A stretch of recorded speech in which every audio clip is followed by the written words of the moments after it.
క్రొత్త నిబంధనలో దేవుడు ఏం చెప్పిందంటే, ఆల్రెడీ నువ్వు అభిషేకించబడ్డావు, యేసు ప్రభు నీలోనికి వచ్చి ఉన్నాడు, పరిశుద్ధాత్మ దేవుడు నీలోనికి వచ్చి ఉన్నాడు, ఆయన నీలోనే నివాసం చేస్తున్నాడు. కనుక నువ్వు ఆల్రెడీ ఏంటిది, నువ్వు ఆత్మ చేత నింపబడ్డావు. కానీ మనకు చాలా వరకు దేవుని యొక్క వాక్యముని పాత నిబంధనల నుండి స్టైల్లో చెప్పడం వల్ల ఏమైందంటే, ఆ పాత నిబంధననే మన యొక్క మైండ్లో ఉండిపోతుంది. కానీ దేవుడు నిజంగా నీ కోసము నా కోసము ఏమి ఏర్పాటు చేసింది అనేది మనం రియాలిటీని చూడలేకపోతున్నాం. ఏం చూడలేకపోతున్నాము? రియాలిటీ, ఆ నిజం అనేది చూడక ఏమవుతున్నాము, మనము ఇబ్బంది పడుతున్నాం. కానీ నువ్వు నేను అలా ఇబ్బంది పడడానికి వీల్లేదు. ఎప్పుడు కూడా దేవుని యొక్క ఆత్మ చేత నువ్వు నడిపించబడాలి. Praise the Lord, hallelujah. So ఈరోజు నేను దేవునికి ప్రార్థన చేసినప్పుడు ప్రార్థనలో దేవుడు పరిశుద్ధాత్మ గురించి మీకు చెప్పమన్నాడు. దేని గురించి? అదే చెప్పండి, పరిశుద్ధాత్మ. అదే చెప్పండి, పరిశుద్ధాత్మ. పరిశుద్ధాత్మ. ఈరోజు మేము పరిశుద్ధాత్మ గురించి తెలుసుకుంటున్నాం. మనం ఎల్లప్పుడు సమరయ గురించి తెలుసుకుంటున్నాం, లేదంటే ఇంకెవరి గురించి, యేసు ప్రభు రోగములను బాగు చేసినా తెలుసుకుంటున్నాం, లేదంటే కుష్టు వ్యాధి నయమాన్ గురించి తెలుసుకుంటున్నాం, లేదంటే ఇంకా ఏలియా గురించి తెలుసుకుంటున్నాం. కానీ పరిశుద్ధాత్మల గురించి తెలుసుకోలేకపోతున్నాం. ఎవరిని గురించి తెలుసుకోలేకపోతున్నాము? పరిశుద్ధాత్మ ల్యాక్. అదేంటిది, మనకు లోపం అయిపోతుంది, మన జీవితం లోటు. కానీ ఈరోజు మీ అందరూ దేవుని యొక్క ఆత్మ గురించి తెలుసుకోవాలి. ఎవరి గురించి తెలుసుకోవాలి? పరిశుద్ధాత్మ గురించి. మనకు దేవుని యొక్క వాక్యంలో నుండి పరిశుద్ధాత్మ గురించి తెలియకపోతే, నిన్ను కూడా ఎవరైనా ప్రశ్న అడిగినప్పుడు ఎఫెసీ సంఘంలో ఉన్నట్టుగా, ఎఫెసీ సంఘంలో ఉన్న 12 మంది సహోదరులు చెప్పినట్టుగానే మన జవాబు ఉంటుంది. పౌలు అట్లా తిరుగుకుంటా ఎఫెసీ పట్టణంకి వచ్చినారు. ఎఫెసీ పట్టణంలోకి వచ్చి అక్కడ కొంతమంది విశ్వసించినటువంటి విశ్వాసులను చూసిండు. విశ్వాసులను చూసి ఆయన ఒక ప్రశ్న అడిగింది. మీరు విశ్వసించినప్పుడు, అండర్లైన్ చేసుకోండి, ఏమంటున్నాడు? మీరు విశ్వసించినప్పుడు పరిశుద్ధాత్మను పొందితిరా? 19వ అధ్యాయము అపోస్తల కార్యములు,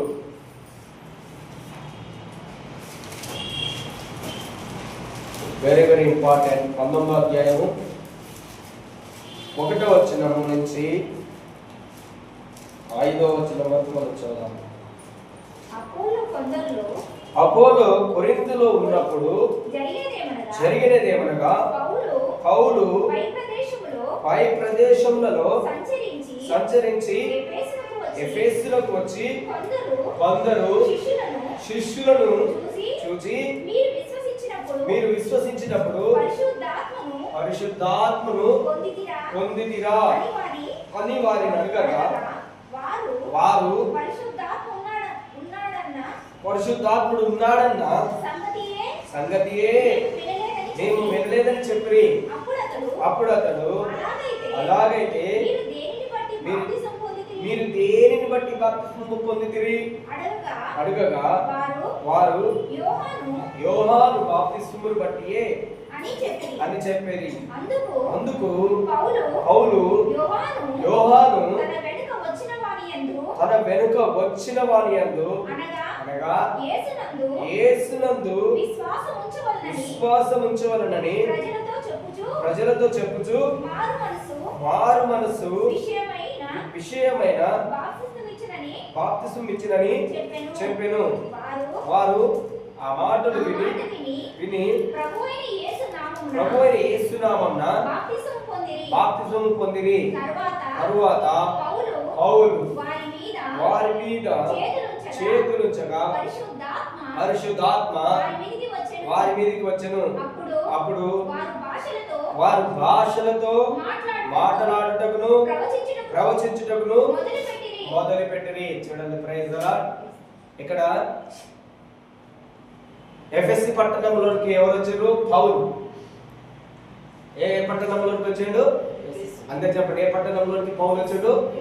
ఎఫెసీ పట్టణంలోకి వచ్చి అక్కడ కొంతమంది విశ్వాసులను చూసిండు. విశ్వాసులను చూసి అడుగుతున్నాడు, ఈ రోజు కనుక మన రోజులలో పౌలు కనుక ఉంటే, ఈ రోజులో పౌలు ఉంటే, ఒకవేళ ఆయన నల్గొండ పట్టణంలోకి వస్తే, మన దగ్గరకు వస్తే ఫస్ట్ క్వశ్చన్ నీకు ఏముంటుంది తెలుసా? నువ్వు విశ్వసించినవా? ఫస్ట్ క్వశ్చన్ ఏంటిది? నువ్వు ఎవరిని విశ్వసించినవా అని అడుగుతాడు. యేసు ప్రభుని విశ్వసించినవా? మరి మనం ఎవరినైనా క్వశ్చన్ చేస్తున్నామా? యేసు ప్రభుని నమ్ముకున్నావా? యేసు ప్రభుని నమ్మినవా? మన నల్గొండ పట్టణంలో చాలా మంది ఉన్నారు యేసు ప్రభుని నమ్మినవారు. కానీ నెక్స్ట్ క్వశ్చన్ పౌలు అడుగుతున్నది, మీరు విశ్వసించినప్పుడు పరిశుద్ధాత్మను పొందితిరా? అందరు చెప్పండి, పొందితిరా? పరిశుద్ధాత్మను పొందితిరా? అందరు చెప్పండి, పరిశుద్ధాత్మను పొందితిరా? పక్కవారిని అడగండి, పరిశుద్ధాత్మను పొందుకున్నావా?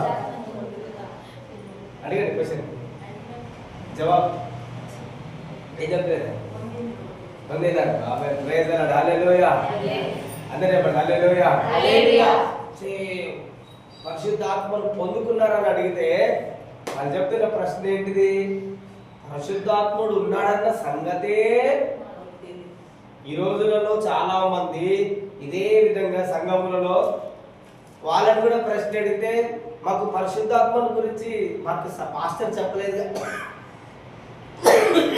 ఎవరు చెప్పలేదు అంటారు? మాకు పాస్టర్ చెప్పలేదు, మాకు ఎట్లా తెలుస్తుంది? చెప్పకుంటే ఎవరికి తెలియదు, చెప్పకుంటే తెలియదు, ఎవరికి కూడా తెలియదు. ఈ రోజులలో అన్నిటిని గురించి బోధిస్తున్నారు కానీ పరిశుద్ధాత్మల గురించి బోధిస్తలేరు, చెప్పట్లేరు. అందుకనే చాలా మంది వీక్గా ఉంటున్నారు, బలహీనులుగా ఉంటున్నారు. ఎలా ఉంటున్నారు?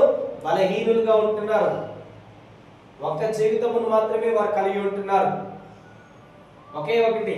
యాక్చువల్గా ఈ లోకంలో రెండు రకములైనటువంటి జీవితములు కనిపిస్తుంటాయి. నేను రెండు రకములైనటువంటి జీవితముల గురించి చెప్తా, జాగ్రత్తగా వినండి. ఒకటి సుఖే.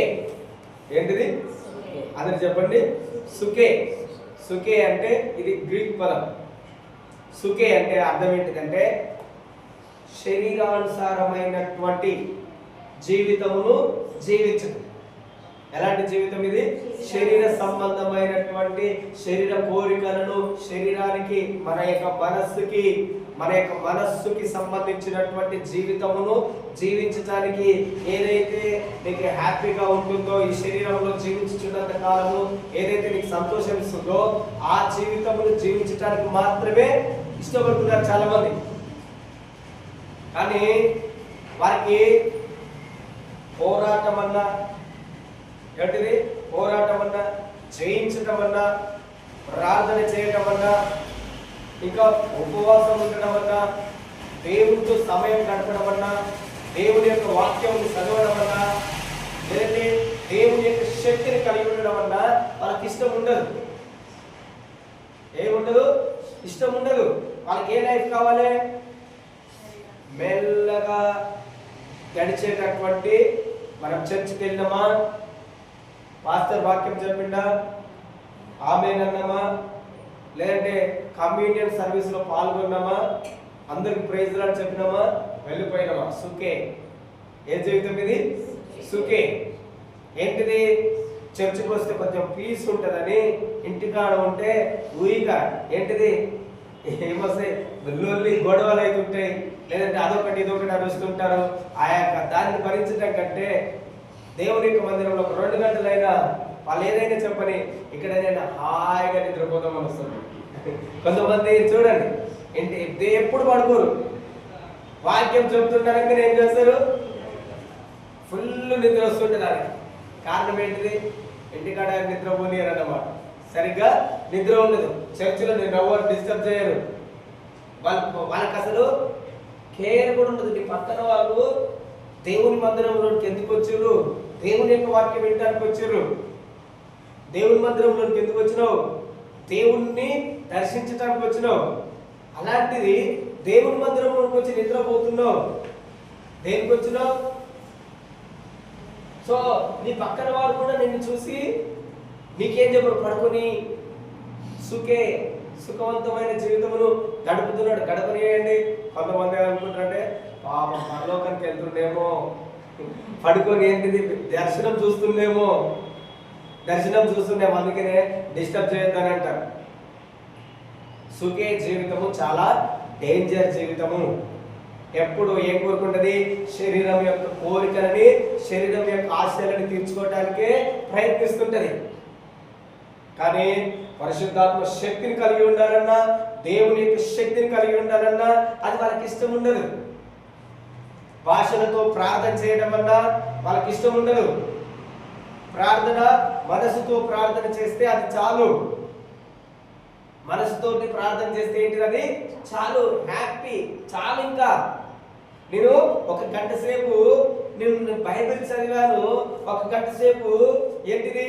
నా యొక్క సొంతంగా నాకు అర్థమయ్యే భాషలో నా కష్టముల గురించి, నా యొక్క ఇబ్బందుల గురించి, నా రోగముల గురించి, నా ఇబ్బందుల గురించి నేను ప్రార్థన చేస్తున్నా. ఓకే, అది తొలగిపోతుందా తొలగిపోతుందా అది సెకండరీ. అది నీ జీవితంలో నుండి నువ్వు ప్రార్థన చేసినావు కదా, అది నీ యొక్క శరీరంలో నుండి వెళ్ళిపోతుందో వెళ్ళిపోవట్లేదో దాని గురించి నీకు ఆలోచన లేదు. కానీ ఒకటే ఏంటిది? సుఖవంతమైన జీవితం కొరకు నేనేం చేస్తున్నా? ప్రతిరోజు లేచి ప్రార్థన చేస్తున్నా, వాక్యం చదువుతున్నా, కానీ దానిలో ఉన్న శక్తిని మాత్రం నేను గ్రహించట్లేను. ఏం చేయట్లేదు? ఇది ఏంటిది? సుఖే. ఏంటిది? ఈ జీవితం ఏంటిది? సుఖే అంటే ఏంటిది? నాకు కష్టం అనేది తెలియకూడదు, ఇబ్బంది అనేది నా దగ్గరికి రాకూడదు, నేను సాతానుని అసలు జయించకూడదు.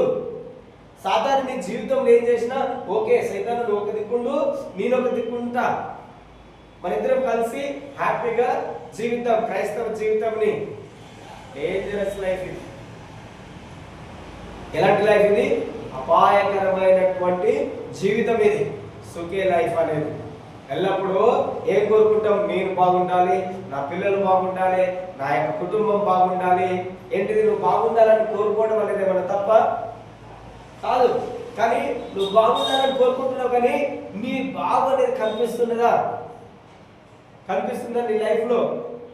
కానీ ఎప్పుడు ఏదో ఒక రోజు విచారం ఉంటుంది. దేవుని యొక్క వాక్యంలో ఉన్నది. ఎఫెసీయులకు రాసిన పత్రిక 6వ అధ్యాయంలో ఉంటుంది, 10వ వచనంలో తుదకు అని ఉంటుంది. చదవండి. తుదకు సహోదరులారా ఏమన్నది? తుదకు ప్రభు యొక్క మహాశక్తిని బట్టి ఆయన యందు బలవంతులై ఉండండి. మీరు అపవాది తంత్రములను ఎదిరించుటకు శక్తిమంతుడనుకున్నట్లు దేవుడిచ్చి సర్వాంగ కవచమును ధరించుకొనండి. ఏలైనగా మనము పోరాడున్నది శరీరముతో కాదు. పైన ఇంకొక వచనం చూడండి. ఆపద్దినమందు వారిని ఎదిరించుటకు. ఎక్కడుందక? ఆపద్దినమందు. అదే 6వ అధ్యాయంలోనే ఎన్నో వచ్చిన 10. ఆపద్దినమందు వారిని ఎదిరించుటకు సమస్తమును నెరవేర్చిన వారమై నిలబడుటకును శక్తిమంతులమగునట్లు దేవుడిచ్చు సర్వాంగ కవచమును ధరించుకొనుడి. ఎవరు ఎదిరించాలి?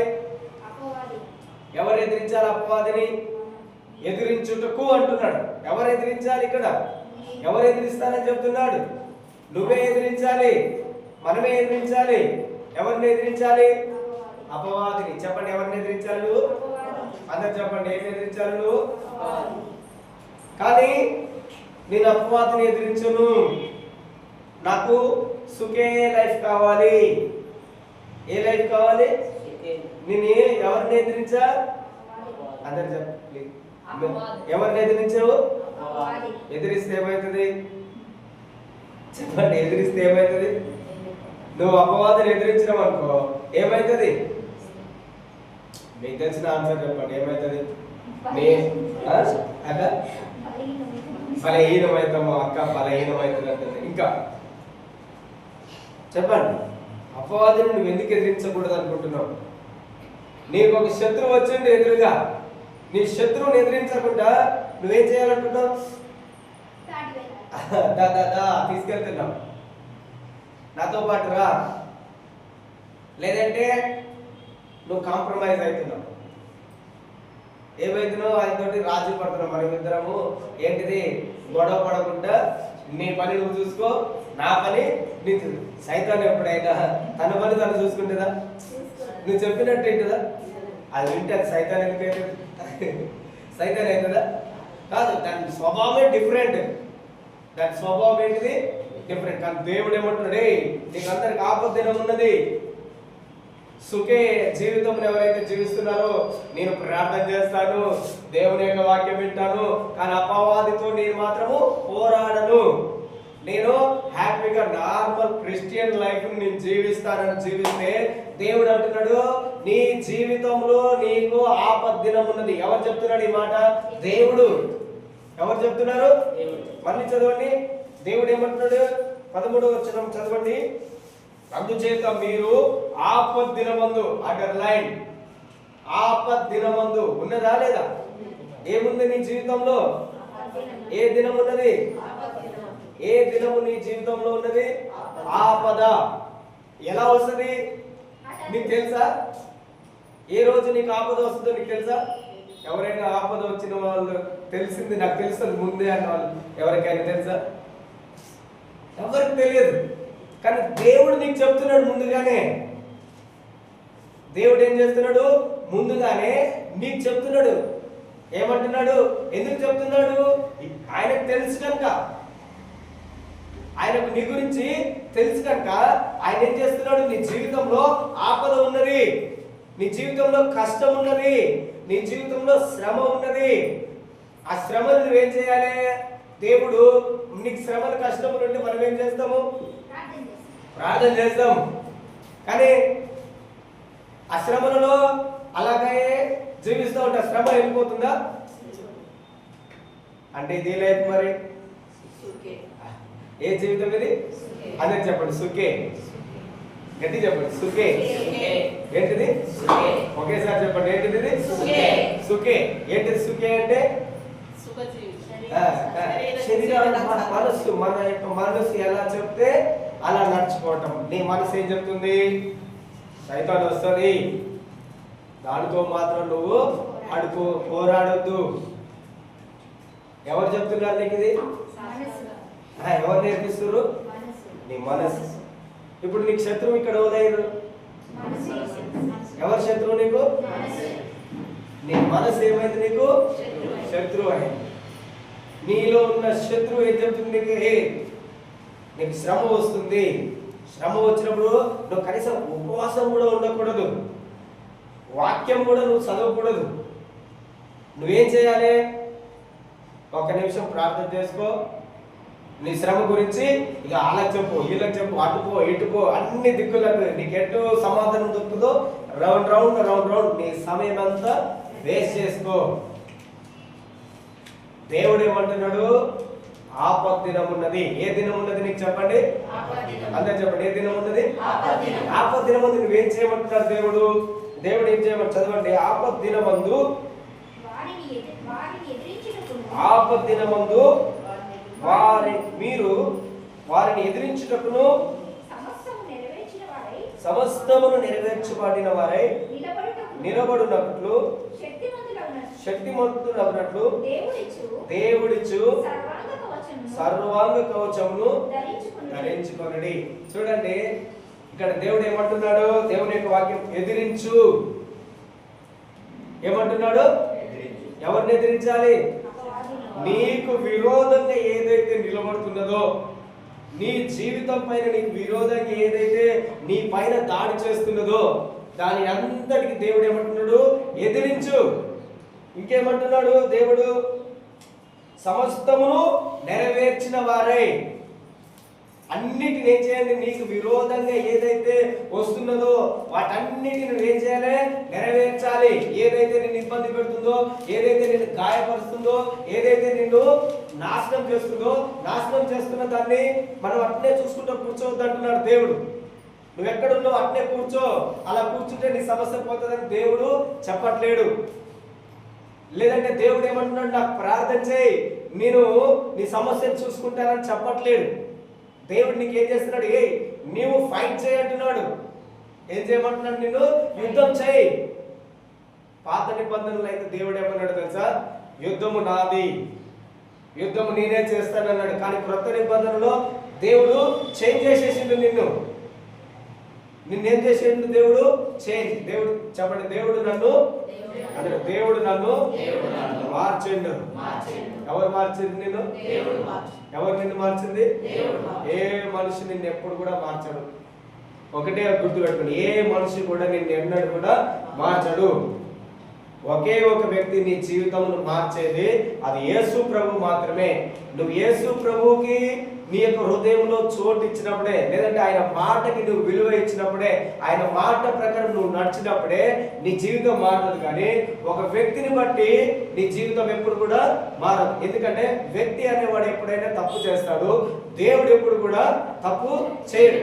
దేవుడు ఎప్పుడు కూడా ఏం చేయడు, మనిషి మాత్రము తప్పు చేస్తాడు. ఎందుకంటే ఆయనకు స్వభావం అది. మనిషి మారినంత వరకు ఆయన స్వభావము ఎప్పుడు కూడా నిన్ను మోసం చేయాలని, లేదంటే నిన్ను పాడు చేయాలని చూసే విధంగానే ఉంటది. కానీ దేవుని యొక్క స్వభావం మాత్రము అపోజిట్ గా ఉంటది. నువ్వు ఎప్పుడు ఎదగాలి, నువ్వు పైకి రావాలి, నువ్వు ఏ స్థితిలో ఉన్నావో ఆ స్థితిలో ఉండడానికి వీల్లేదు. ఏ స్థితిలో ఉన్నావో ఆ స్థితిలో ఉండడానికి వీల్లేదు. ఎవరినైనా నీవు ఏం నేర్చుకోవద్దు నానా, నువ్వు ఇంట్లోనే కూర్చో, నేనే సమస్తం తీసుకొచ్చి పెడతాను, నువ్వు బండి నేర్చుకోకు, నువ్వు సైకిల్ తొక్కొద్దు, నువ్వు బ్రష్ కూడా వేయద్దు, నువ్వు అన్నం కూడా తీసుకొని కలుపుకొని తినొద్దు, నేనే అన్నం కలుపుతాను, నేనే బ్రష్ చేస్తాను, నేనే బండి నడుతాను, నువ్వు ఎంత కూర్చో అని చెప్తే ఆయన నిజమైన తండ్రి అయినా? ఏమైనా నేర్పిస్తుందా? ఏమైనా బోధిస్తుందా? ఆయనకు శక్తి ఉన్నంత వరకు ఏం చేస్తాడు, ఈయనకి తర్వాతకి సోమరిపోతం చేస్తున్నాడు. దేవుడు మాత్రం నిన్ను అలా ఉంచాలనుకుంటలేడు. దేవుడు నిన్నేం చేయాలనుకుంటాడు, సాతాను వచ్చిందా, నేను ట్రైనింగ్ చేస్తున్నాను. ఏం చేస్తున్నాడు, నీకు ఏమిస్తున్నాడు దేవుడు? నీకు సాయితాన్ని ఎందుకు నీ జీవితంలోకి వస్తుంది, సమస్యలు నీ జీవితంలోకి ఎందుకు వస్తాయి, రోగములు నీ జీవితంలోకి ఎందుకు వస్తాయి అంటే దేవుని యొక్క శక్తి నీ జీవితం ద్వారా కనబడడానికి. ఎవరి శక్తి నీ జీవితంలో కనబడడానికి? దేవుని యొక్క శక్తి నీ జీవితంలో కనబడాలంటే ఏదో ఒకటి ఆయన నీ జీవితంలోనే చేస్తేనే కదా, ఏదో ఒకటి అంటేనే కదా. ఏది చేయకుండా దేవుని శక్తి వచ్చింది నాలో, దేవుని యొక్క మహిమ నాలో ఉందంటే నువ్వు ఎలా చెప్పగలుగుతావు? ప్రూఫ్ ఏంటిది? నీ రోగం వచ్చింది, నాకు శ్రమ వచ్చింది, నేను శ్రమను ఎదిరించాను. దేవుడి ఇక్కడ కూడా అదే చెప్తాను, ఎదిరించు, మౌనంగా కూర్చోకు, నేను నీకేం చేస్తున్నాను, ట్రైనింగ్. కీర్తన 144 అధ్యాయం 1వ వచనం చదవండి. 144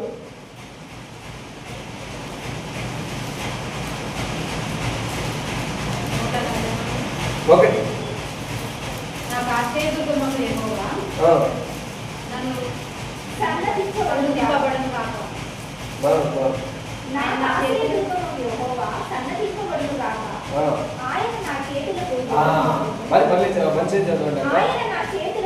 ఆయన నా చేతులకు యుద్ధమును నా వేళ్లకు పోరాటమును నేర్పువాడై ఉన్నాడు. దేవుడు ఏం చేస్తాడంటే నీ చేతులకు యుద్ధం ఎలా చేయాలో దేవుడు నీకు నేర్పిస్తాడు. పోరాటం నీకు ఎలా చేయాలో నేర్పిస్తాడు. దేవుడు అనుకుంటే ఈ లోకంలో సాతాను అసలు లేకుండా చేయొచ్చు. ఆల్రెడీ ఆయన ఏం చేసిండు, సాతానుని దేవుడు చిత్తగొట్టేసిండు. కానీ నేను దేవుని యొక్క కుమారుడము, మనము దేవుని యొక్క కుమారులం కనుక దేవుడు ఏమంటున్నాడంటే నీవు దాన్ని ఎదిరించాలి. ఏం చేయాలి నువ్వు? సైతాన్ని చెప్పండి, ఏం చేయాలి నువ్వు? ఎదిరించాలంటే నీ సొంత శక్తి వలన కాదు, అవుతుందా? ఇప్పటి వరకు నీ యొక్క స్వంత శక్తితోనే నువ్వు జీవిస్తున్నావు. కానీ నువ్వు ఏమైనా అభివృద్ధి చెందినట్టు అనిపిస్తుంది ఆత్మలో? లేదు. జకరియా అంటాడు, జకరియా ఏమంటున్నాడు తెలుసా? శక్తి వలన కాదు, బలము వలన, నా శక్తి వలన కావట్లేదు, నా బలం వలన కావట్లేదు, ప్రభువా నీ ఆత్మ వలననే. ఎవరి ఆత్మ వలన అంటున్నాడు? మళ్ళీ చెప్పండి, ఎవరి ఆత్మ వలన? ఆయన ఎవరు అంటున్నారు? ఎవరు అంటున్నారు? మళ్ళీ చెప్పండి, ఎవరు అంటున్నారు? జకరియా ఏమంటున్నాడు? చెప్పండి, నా శక్తి వలన కాదు, నా బలం వలన కాదు, ప్రభువా నీ ఆత్మ వలననే. అంటే దాని యొక్క అర్థం ఏంటిది? దేవుణ్ణి తీసుకొచ్చి ముందు వెళుతున్నాడు, ఆయన దాచుకుంటున్నాడు. ఇక్కడ మనం చదివినటువంటి వాక్యం ఏంటిది? నా ఆశ్రయ దుర్గము, నా కోట, నా యొక్క ఆశ్రయ దుర్గం. కీర్తన 91వ అధ్యాయంలో ఏముంటుంది? మహోన్నతుని చాటున నివసించువాడే సర్వశక్తిని నీడను విసిరే. ఇంగ్లీష్ లో ఏమన్నది? హైడింగ్, దాచేవాడు ఆయన నిన్ను. ఆయన నిన్నేం చేస్తున్నాడు? దాచుచున్నాడు. ఆశ్రయ దుర్గం అంటే ఏంటిది? నేను దాచుకోవడానికి. ఆ యేసు ప్రభు నా యొక్క ఆశ్రయ దుర్గము. ఏం చేస్తున్నాడు? నిన్ను నువ్వేం చేసుకుంటున్నావు?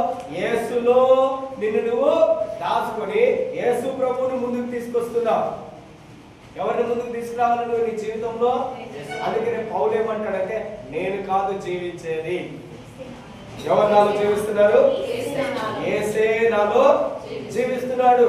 నీవు జీవించడం అనుకో, నీ చెప్తున్నా, నీ లైఫ్ నువ్వు చనిపోయేంత వరకు నీకు దుఃఖమే ఉంటుంది, సంతోషం ఉండదు. ఈ రోజు సంతోషం ఉంటే రేపు దుఃఖం చూడాల్సి వస్తుంది. లేదంటే ఈ రోజు హ్యాపీగా ఉంటే, లేదంటే 10 రోజులైన తర్వాతకైనా కష్టం అనుభవించాల్సి వస్తుంది. అందుకనే దేవుడు ఏముండదు? ఆపద్దినం ఉన్నది. ఏమున్నది నీ జీవితంలో? నీకు తెలియదు, ఎప్పుడు వస్తుంది అనేది తెలియదు. కానీ దేవుడు ఏమంటున్నాడు? ఆపద్దినముని ఎదిరించడానికి సర్వాంగ కవచమును ధరించుకొని సిద్ధపడి ఉండమంటున్నాడు. మీరు ఎప్పుడైనా మిలిటరీ ట్రైనింగ్ వాళ్ళని చూడండి, పోలీస్ వాళ్ళని చూడండి, యుద్ధం వచ్చినప్పుడే వాళ్ళకి ట్రైనింగ్ నేర్పుతారా? యుద్ధం వచ్చింది ఇంకా మీరు ట్రైనింగ్ నేర్చుకోండి అంటే ఫిట్గా ఉంటాడా? యుద్ధం వచ్చింది, అయ్యో ఇంత కొంతమంది చూడు ఇంత ఏంటిది పొట్టలు వేసుకొని ఇంకా పరిగెత్తుతారా? వాళ్ళు ఏం చేయాలి? రోజు డైలీ ఎక్సర్సైజ్ ప్రాక్టీస్ చేయాలి. డైలీ ప్రాక్టీస్ చేయకపోతే వాళ్ళు సరిగ్గా ఏం చేయలేరు, ఫైర్ చేయలేరు, యుద్ధంని ఓడిపోతారు. అదే విధంగా దేవుడు కూడా నీకు చెప్తున్నాడు, వాళ్ళకి యుద్ధం ఎప్పుడు వస్తుందో తెలుసా? ఎవరికైనా తెలుసా? తెలియదు. నీ జీవితంలో కూడా యుద్ధం ఎప్పుడు వస్తుందో తెలియక సుఖే ప్రశాంతమైన జీవితం జీవించిన అనుకో, హ్యాపీగా తింటున్నా, నా పని నేను చేసుకుంటున్నా, దేవుడు నన్ను కాపాడుతున్నాడు, దేవుడు నన్ను మంచిగా చూస్తున్నాడు, ఏముందిలే అని అనుకోని నువ్వు అట్లా జీవించినావు అనుకో, ఎప్పుడు నీ జీవితంలో నీకు తెలియకుండా ఆల్ ఆఫ్ సడన్ గా ఏమైతే సాతాన్ ఏం చేస్తాడు? దాడి చేస్తాడు. పాకిస్తాన్ ఎప్పుడు ఏం చేస్తుంది? ఎప్పుడు భారతదేశాన్ని ఎప్పుడు దాడి చేయాలా? వాళ్ళు ఎప్పుడు వీక్ గా ఉంటారు. సైతాన్ ఎప్పుడు, శత్రువు ఎప్పుడు దాడి చేస్తాడు తెలుసా? నువ్వు ఎప్పుడైతే బలహీనంగా ఉంటావో, లేదంటే నీకంటే వాళ్ళు ఎప్పుడైతే బలంగా ఉన్నారని వాళ్ళు తెలుసుకుంటారో, అప్పుడు వాళ్ళు ఏం చేస్తారు? ఈజీగా అటాక్ చేస్తారు. అదేవిధంగా సాతాను కూడా ఏం చేస్తుందంటే, ఓకే నువ్వు ప్రార్థన చేస్తున్నావు, ఓకే చేయి, ఓకే నువ్వు ఇప్పుడు మంచిగున్నావు, ఓకే కానీ నువ్వు ప్రార్థన చదవకుండా నువ్వు మంచిగా వరదలుతుంది. నేను ప్రార్థన చేయకపోయినా నేను మంచిగా వరదలుతున్నాను, నేను బైబిల్ చదవకపోయినా నేను వరదలుతున్నాను, దేవుడు నాకు కావాల్సిన అందిస్తున్నాడు, నేను ఎందుకు ప్రార్థన చేయాలి, నేను ఎందుకు ఒక్కరోజైనా ఉపవాసం ఉండాలి, ఎందుకు 1 గంట సేపు అయినా వాక్యం చదవాలి అని మనం అనుకొని ఏం చేస్తాం? మన బిజీ స్కెడ్యూల్ పెట్టుకొని ఎప్పుడు పని అని చేసినాం అనుకో, అప్పుడు నీవేమైతే వాక్యంలో నీ శరీరం మాత్రం మంచిగా అభివృద్ధి చెందుతుంది, నీ ఆత్మ మాత్రం ఏమవుతుంది? బలహీనమైపోతుంది. ఏమవుతుంది?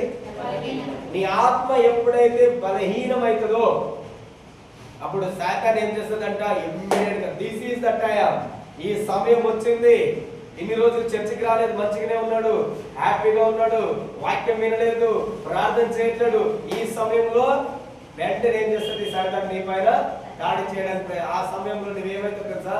నువ్వు సంపాదించుకున్నది, నీ కాడ ఉన్నదంతా, నీ ఆరోగ్యము, నీ యొక్క మనసంతా ఏమైపోతుంది? మొత్తం కూడా పాడైపోతుంది. అందుకని దేవుడు ఇక్కడ ఏం చెప్తున్నాడు, నీ లైఫ్ లో ఆపద్దినం ఉన్నది, దాన్ని నెరవేర్చాలంటే దాంట్లో నువ్వు ధైర్యంగా నిలబడాలి. దాన్ని ఎదిరించాలంటే నువ్వు సర్వాంగ కవచమును ధరించుకోవాలి. ఏంటిది అందరూ చెప్పండి, ఏం ధరించుకోవాలి?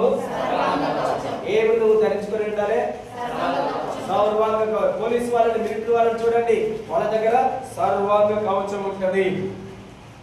సర్వాంగ కవచం ఉంటది అంటే వారి యొక్క అవయవములన్నీ కూడా ఎక్కడి నుంచి దాడి జరిగినా, ఎక్కడి నుంచి ఫైర్ చేసినా వాళ్ళు చనిపోకుండా వాళ్ళ యొక్క శరీరం అంతా ఏమవుతుంది, కాపాడబడుతుంది. అదే విధంగా నీకు తెలియకుండా సాతాను నీ పైన దాడి చేయకుండా నువ్వు దానిని ఎదిరించాలంటే దేవుడు అంటున్నాడు సర్వాంగ కవచముని ధరించుకో. సర్వాంగ కవచమును ధరించుకోవాలంటే పౌలు అడిగిండు. అందుకనే పౌలు వచ్చి ఏ సంఘానికి వచ్చిండు? అందరూ చెప్పండి, ఏ సంఘానికి వచ్చిండు పౌలు? మనం చదువుకున్న మొట్టమొదటి వచనం ఏంటిది? అపోస్తలుల కార్యములు 19వ అధ్యాయము 1 నుంచి 6-7 వచనముల వరకు మనం చదివాం. పౌలు వచ్చి ఏమడుగుతున్నాడు? అందరూ చదవండి. ఎఫెసీకి రాసిన పత్రిక, అపోస్తలుల కార్యములు 19వ అధ్యాయము 1వ వచనం 2వ వచనం చదువు. అపోల్లో కొరింథులో ఉన్నప్పుడు జరిగినదేమనగా పౌలు పై ప్రదేశముల్లో సంచరించి ఎఫెసునకు వచ్చి కొందరు శిష్యులను చూచి, మీరు విశ్వసించినప్పుడు పరిశుద్ధాత్మను పొందితిరా అని వారిని అడిగాను. చాలు. అపోల్లో అందరు చెప్పండి. అపోలో, అపోలో హాస్పిటల్ కాదు, అపోలో. ఏంటిది? ఎవరైనా అపోలో ఎవరు?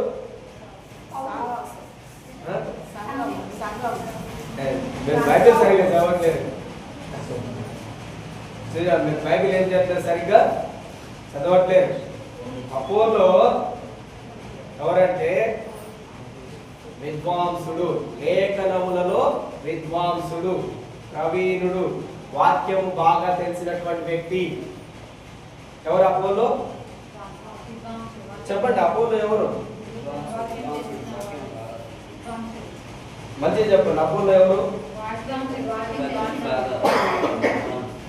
మీరు ఇంటికి వెళ్ళే తర్వాతకి 18వ లేదంటే 18వ అధ్యాయం 24వ వచనం చదువు.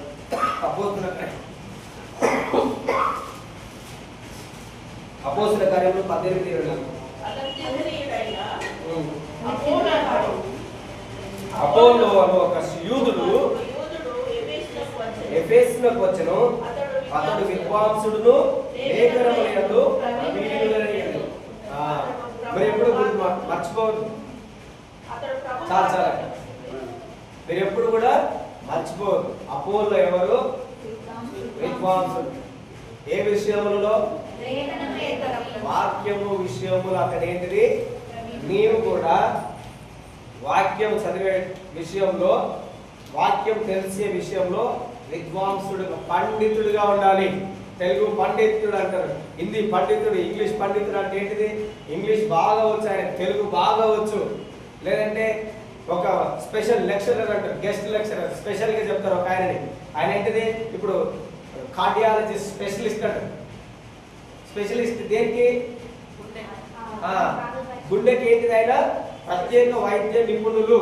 ఆయన ఆ యొక్క వైద్య శాస్త్రంలో గుండెని గురించి చాలా స్పష్టంగా ఆయన తెలుసుకున్నాడు. నీకేమైనా గుండె రోగం వస్తే ఎక్కడికి వెళ్తాము? ఆయన దగ్గరికి వెళ్తాము.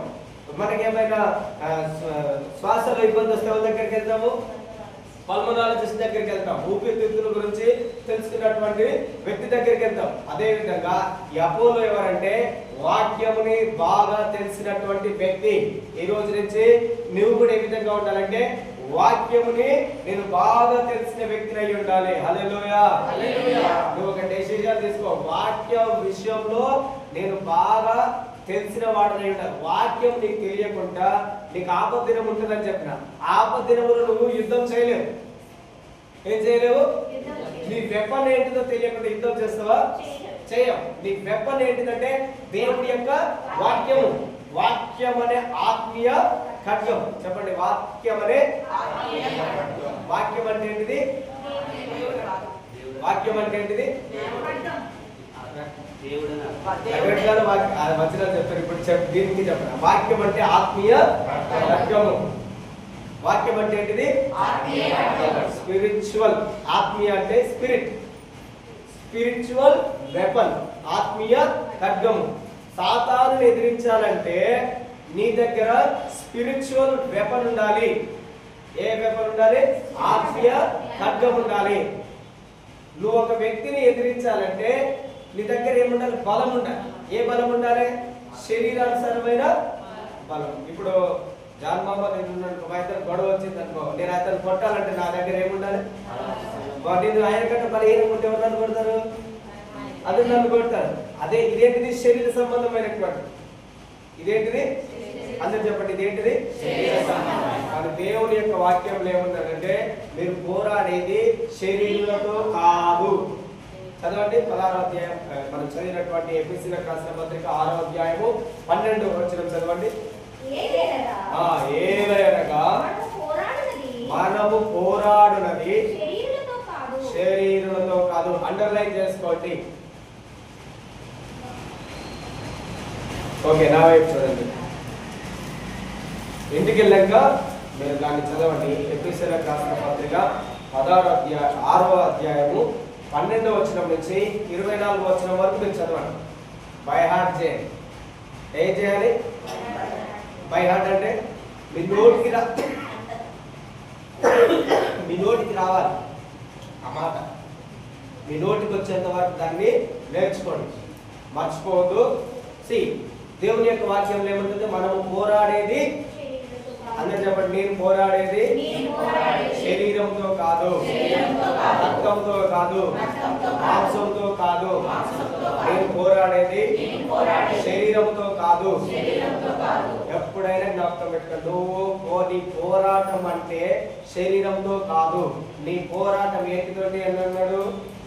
చదవండి.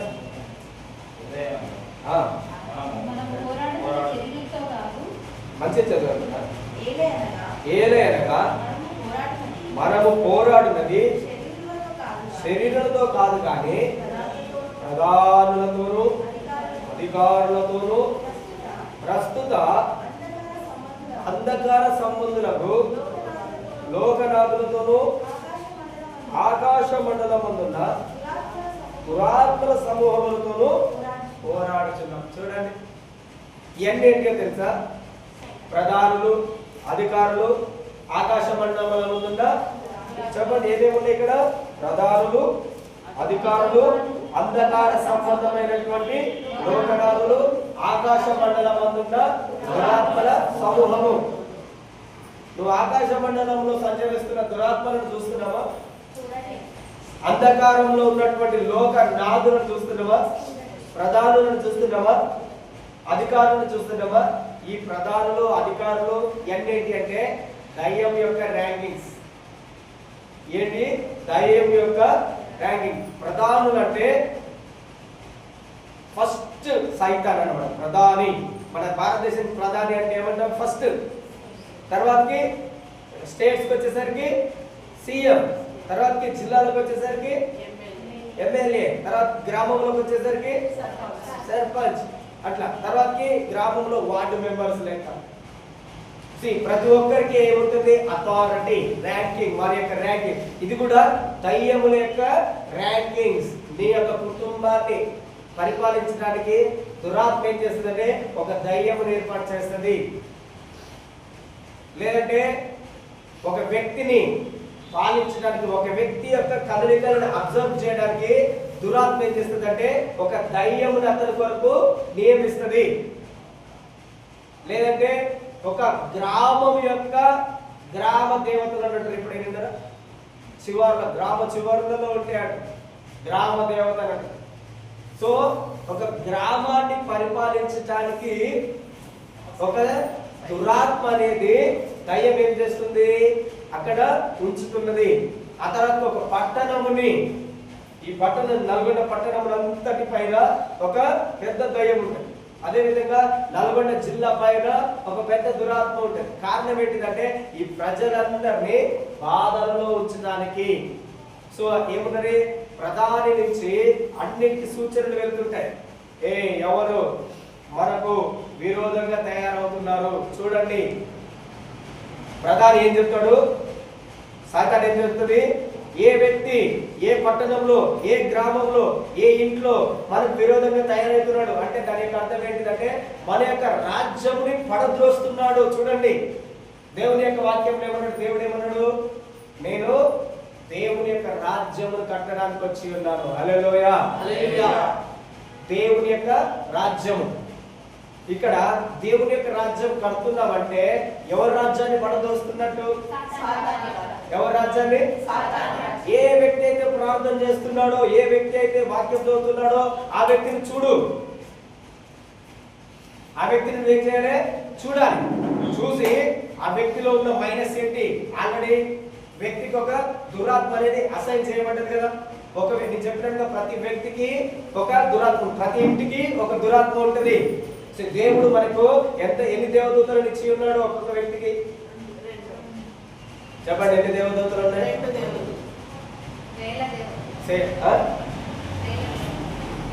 చూడండి మనకేం లేదు, జ్ఞానం, వాక్య జ్ఞానము జీరో.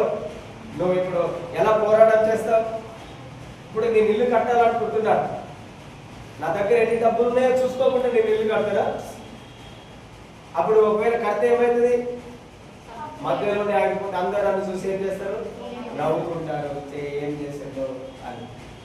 అదేవిధంగా ఇక్కడ చూడండి దేవుని యొక్క వాక్యంలో నీకు దేవుని యొక్క వాక్యం తెలియకుండా నువ్వు పోరాటం చేసిన వరకు ఏమైపోతావు, నువ్వు ఓడిపోతావు. ఏమైతావు, నువ్వు ఓడిపోతావు. నేనేం చెప్తున్నా, ప్రతి వ్యక్తికి దేవుడు ఇద్దరు, ఇప్పుడు నా పాదములకు రాయి తగలకుండా ఆయన నిన్ను ఎక్కడ ఉంటుంది, కీర్తన 91 ఏమున్నది, ఆయన నీ పాదములకు రాయి తగలకుండా తన దూతలను ఆజ్ఞాపిస్తాడు. ఆయన దూతలు ఏం చేస్తాయి, నీ పాదములకు రాయి తగలకుండా కాపాడతాయి. యేసు ప్రభు దగ్గరికి సాతాను వచ్చి ఏమంటుంది, యేసు ప్రభువా ఎన్ని రోజులు ఉపవాసం ఉన్నాడు యేసయ్య? ఎన్ని రోజులు చెప్పండి? 40 రోజులు. మీరు బైబిల్ చదవట్లేదు, మంచిగా బైబిల్ చదవాలి. కనీసం రోజుకి 1 గంట సేపు అయినా మీరు బైబిల్ చదవండి. ప్రతి దానికి సమయం ఉంటుంది. బైబిల్ చదవడానికి మీకు సమయం ఇస్తలేదు, వెరీ డేంజర్. బైబిల్ కనీసం రోజుకి నేను ఎన్ని అధ్యాయాలు చదవన్నా, 5 అధ్యాయాలు చదవాలి. ఎన్ని అధ్యాయాలు చదవన్నా? పోయిన వారి ద్వారా చెప్పాను, రోజుకి కనీసం మీరు 5 అధ్యాయములైనా చదవండి. చదివితే అది మీకు మేలు. ఎవరికి మేలు చెప్పండి? ఎవరు చదివితే వారికే మేలు. నేను చదవలేదనుకో, నేను ఇప్పుడు ఎగ్జామ్లో పాస్ అవుతానా? పాస్ కాదు, ఫెయిల్ అవుతా. దేవుడు కూడా అంతే, నువ్వు చదివితే నిన్ను దేవుడు ఆశీర్వదిస్తాడు. దేవుడు నీకు 2 దేవదూతలని నీ పక్కన ఉంచి ఉన్నాడు. అదేవిధంగా నీవు ప్రార్థన చేసే వ్యక్తి అయితే అనుకోండి, ఎవరు నువ్వు ప్రార్థన చేసే వ్యక్తి అయితే నీకు దేవుడు ఏం చేస్తాడంటే అధికంగా ఫోర్స్ ని నియమిస్తాడు. ఇప్పుడు ఒక వ్యక్తి ఎమ్మెల్యే కాలేదు, ఎమ్మెల్యే కాగానే ఆయనకి ఏమొస్తారు, సెక్యూరిటీ. సెక్యూరిటీ ఎమ్మెల్యే పదవి అయిపోగానే ఏమైపోతారు, సెక్యూరిటీ వెళ్ళిపోతాడు. మన దేవుడు అలా కాదు, నీకు సెక్యూరిటీ ఎల్లప్పుడూ దేవుడు నియమిస్తాడు. హల్లెలూయా. ఇప్పుడు ఎమ్మెల్యే ఆయన మినిస్టర్ అయితే ఆయనకి సెక్యూరిటీ ఎక్కువ అవుతుందా తక్కువ అవుతుందా? ఎక్కువ అవుతుందా కదా. అదేవిధంగా నువ్వు ప్రార్థన చేసే వ్యక్తి అయినప్పుడు నీకు సెక్యూరిటీగా దేవుడికి దేవదూతలను ఎక్కువ చేస్తాడు. హల్లెలూయా. కారణం ఏంటంటే నువ్వు కాపాడబడాలి, నువ్వు దీవించబడాలి. కారణం ఏంటంటే నువ్వు ఫైట్ చేయాలి. ఎవరితో యుద్ధం చేయాలి చెప్పండి, ఎవరితో యుద్ధం చేయాలి? అప్పుడు నువ్వు యుద్ధం చేయను, నేను యుద్ధం చేయను, నేను ఫైట్ చేయను అని అనుకున్నట్టు దేవుడు వేస్ట్. ఏమంటాడు దేవుడు? నేను వేస్ట్. ఒక ఎంప్లాయీ చూడండి, పోలీసు వాళ్ళని డ్యూటీ చేయడానికి ఏమంటారు, వేస్ట్. నువ్వు వద్దు, పక్కకు పో. నీ ప్లేస్ లో ఇంకొకరినైనా నియమిస్తే వాళ్ళన్న యుద్ధం చేస్తాడు. దేవుడు కూడా అదండి, you are a waste. Christian ఉన్నది దేనికి? దేనికి నువ్వు క్రిస్టియన్ ఉన్నది? ఎప్పుడు ఒకరొచ్చి నీకు ప్రార్థన చేయాలా? కనీసం నీకు వచ్చిన సమస్యల కొరకు కూడా నువ్వు పోరాడలేకపోతున్నావు. దేవుడేమో నీకు కావాల్సిన దేవదూతలన్నింటినీ, దేవదూతలు అంటే అంట, అయ్యో ప్రభు మాకు పని లేదు, పని లేని వ్యక్తులు ఏమంటారు, మాకేం లేదు, ఈ వ్యక్తికి అనవసరంగా ఈ వ్యక్తి దగ్గరికి నన్ను పంపించినావు, ఈ వ్యక్తి నాకు అసలు ఒక్క పని కూడా చెప్పట్లేదు. ఎవరి ఇక్కడ సమస్య? పని చెప్పకపోవడము నీదే తప్పు. దేవుడేమో నీకు దేవదూతలను ఇచ్చి ఉన్నాడు. దేవదూతలు దేవుని చెప్తున్నాయి, దేవా ఈ వ్యక్తి నాకు ఏ పని చెప్పట్లేడు, నేను ఖాళీగా చేతులు కట్టుకుని ఉండడానికి ఉంటున్నా, అతనికి విరోధంగా శత్రువులు వస్తున్నారు, దయ్యములు వస్తున్నాయి, అతని జీవితాన్ని పాడు చేస్తున్నాయి, కానీ నేను ఇంకా స్టిల్ ఇదే విధంగా ఉంటున్నా. కారణం ఏంటిది? ఎందుకనంటే దేవుడు ఏమంటాడంటే, అయ్యా నేను పని చేయాలంటే నీ వాక్కు విడుదలైతేనే నేను పని చేస్తా. దేవుని యొక్క దూతలకి నీ జీవితంలో పని చేయాలంటే వాక్కు విడుదల చేయాలి. ఏం విడుదల చేయాలి? నువ్వు చెప్పండి, ఏం విడుదల చేయాలి? వాక్యము. కీర్తన 107వ అధ్యాయము చూడండి, కీర్తన 107వ అధ్యాయము. దేవుని యొక్క దూతలు ఎలా పనిచేస్తాయి, ఈ వాక్యం ఎప్పుడు కూడా మీరు మర్చిపోవద్దు. కీర్తన 107వ అధ్యాయము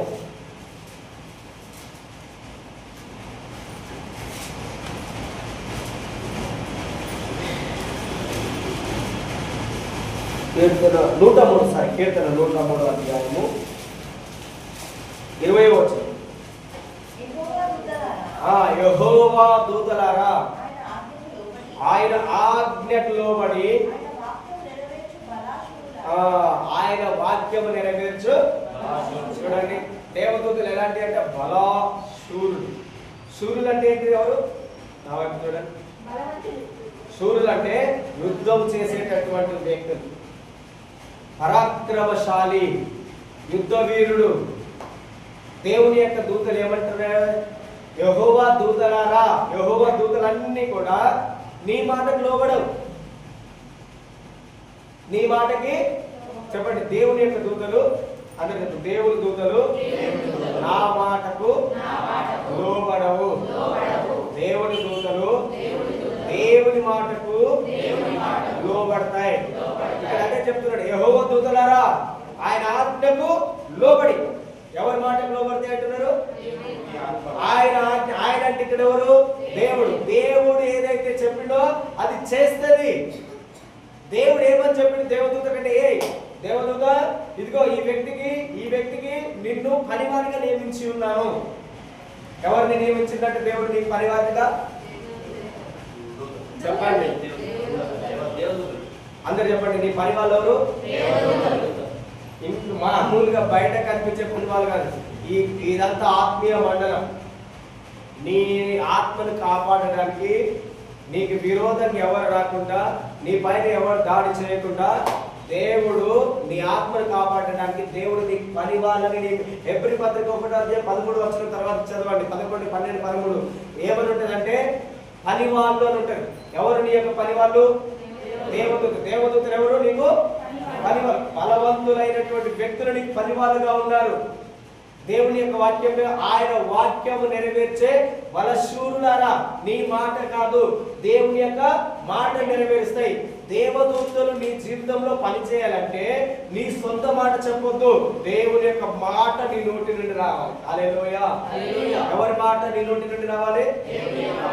దేవుని మాట నీ నోటిలో లేదనుకో, దేవుని యొక్క దూతలు ఎప్పుడు నీ ముందర ఇట్లా కట్టుకొని నిల్చొని ఎప్పుడు పని చెప్తావు, ఎప్పుడు దేవుని యొక్క వాక్యం చెప్తావని ఇట్లా ఎదురు చూస్తుంటే అంట. నీక నువ్వు వాక్యం చెప్పినప్పుడే ఆ వెంటనే బలం పొందుకుంటాడు. మనకు ఇప్పుడు బలహీనంగా ఉంటే, మనము శరీరంగా బలం పొందుకోవాలంటే తింటే మనకేమొస్తుంది?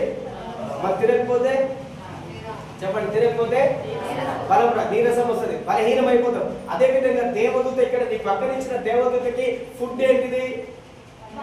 వాక్. ఫుడ్ ఏంటిది? నువ్వు దాన్ని ఏం చేయాలి? వాక్యం చేత ఆ దేవదూతని నువ్వు బలపరచాలి. ఎప్పుడైతే నువ్వు వాక్యం చెప్పవో, వాక్యం చెప్పకుంటున్నంత కాలము ఈ దేవదూత ఏమవుతుంది? బలహీనంగా ఉంటుంది. ఎలా ఉంటుంది?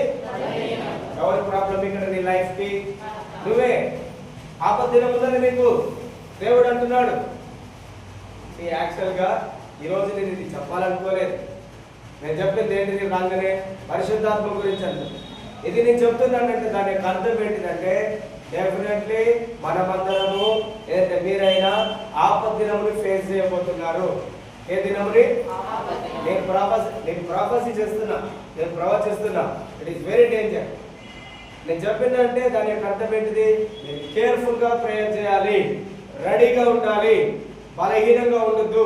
వాక్యం చేత నిన్ను నీవు బలపరచుకోవాలి. ఏదైనా వచ్చినా నా దేవుడు నాకు తోడుగా ఉన్నాడు, నేను యుద్ధం చేస్తాను కానీ నేను ఓడిపోయే వ్యక్తిగా ఉండను. హల్లెలూయా. ఎప్పుడు అనేది నాకు తెలియదు, నీకు తెలియదు. దేవుడు కూడా ఇక్కడ ఏం చెప్పలేదు ఈ రోజు వస్తుంది పలానా రోజు వస్తుంది అని చెప్పలేదు. కానీ దేవుడు ఏమన్నాడు? ఆపద్దినం ఉన్నది. ఏమున్నది నీకు? ఆపద్దినంలో నువ్వేం చేయాలి? ఎదిరించాలి. ఏం చేయాలి? నువ్వు పోరాడాలి, ఎదిరించాలి. ఎదిరించకుండా ఉంటే దేవుడే చెప్తున్నాడు. ఆల్రెడీ దేవుడు నీకు చెప్పిన మాట నువ్వు చేయకపోతే దేవదూతల గురించి కూడా నేను అసలు చెప్పాలంటాను. నీకు చెప్పినానంటే దాని యొక్క అర్థం ఏంటంటే దేవుడు ఆల్రెడీ నీకు దేవదూతలను ఇచ్చి ఉన్నాడు నిన్ను కాపాడడానికి. ఆమె హల్లెలూయా. నీ పక్కన నువ్వు ఇప్పుడు నీ పని ఏంటిది? నీ పని దేవదూతలకు ఏం చెప్పాలి? పని చెప్పాలి. పని చెప్పాలంటే నువ్వేం చేయాలి? దానిని వాక్యం తోటి నిన్ను నువ్వు ఏం చేయాలి? వాక్యము రెండు విధములుగా, వాక్యం అంటే రెండు అంచులు కలిగిన వాక్యం రెండు విధాలుగా పనిచేస్తుంది. నీ ఆత్మను బలపరుస్తుంది, నీకు ఇవ్వబడినటువంటి దేవదూతలని బలపరుస్తుంది. నీ చెప్పండి, నా ఆత్మని బలపరుస్తుంది, నాకు ఇవ్వబడినటువంటి దేవదూతలను బలపరుస్తుంది. I'm a special. నేను ఏంటిది? ఎవరికి చెప్పండి, ఎవరికి నేను ప్రత్యేకమైన వాడిని? I'm a special. Hallelujah. Regular గా చెప్పండి, ఐఎమ్ ఏ స్పెషల్. నేను ప్రత్యేకమైన వాడిని, నేను స్పెషల్ వాడిని. అందుకే నేను సాధారణ నీ మీదనే టార్గెట్. ఎవరి మీద టార్గెట్ చేస్తారు? Special people. ఎమ్మెల్యేకి లేదా మంత్రికి ఎందుకు ఫోర్స్ ఎక్కువ ఉంటుంది? సీఎంకి ఎందుకు కాపాడడానికి ప్రయత్నం చేస్తుంటారు? సీఎం కాకముందుకు ఆయనకు అంత సెక్యూరిటీ ఉంటారా? Z+ security. సీఎం కాక ఏమొస్తున్నాడు? కారణం ఏంటిది? థ్రెట్ ఏంటిది? ఏమున్నది ఆయనకి? ఆపద. ఏ దినం ఉన్నది ఆయనలో? ఏ దినం వచ్చిందో తెలుసా ఆయనకి? కానీ ఆయన ఏం చేస్తున్నాడు? ఆపద రాకముందుకే ఫుల్ ముందుల కారు, వెనకాల కారు, మధ్యల కారు, అన్ని కార్ల తర్వాత ఈయన ఉంటున్నాడు. అంత సెక్యూరిటీ నీకున్నాడు. ముందర దేవతలు, వెనకాల దేవతలు, పక్క దేవతలు, పైన క్రింద అంత నువ్వు చుట్టూ దేవుని చేత ఆవరించబడి ఉన్నావు. హల్లెలూయా. నువ్వు ఎలా ఆవరించబడి ఉన్నావు? దేవుడు నిన్ను చుట్టూ ఎవరు?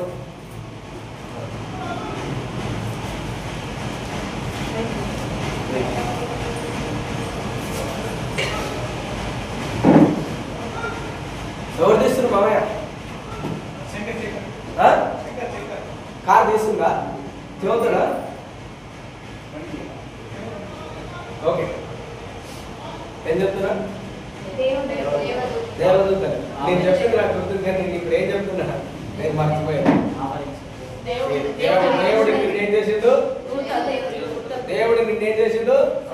చుట్టూ చుట్టూ ప్రతిరోజు చెప్పడే, నా ముందు, నా వెనక, నా కుడి పక్క, నా ఎడమ పక్క సంపూర్ణంగా దేవుడు నా చుట్టూ ఉన్నాడు. హల్లెలూయా. ఆయన లేని చోటు లేదు. ఆయన లేని చోటు నీ జీవితంలో లేదు. నువ్వు చూడకపోతేనే ఆయన నీకు కనబడదు. ఆయన నా చుట్టూ ఉన్నాడు. హల్లెలూయా. హల్లెలూయా.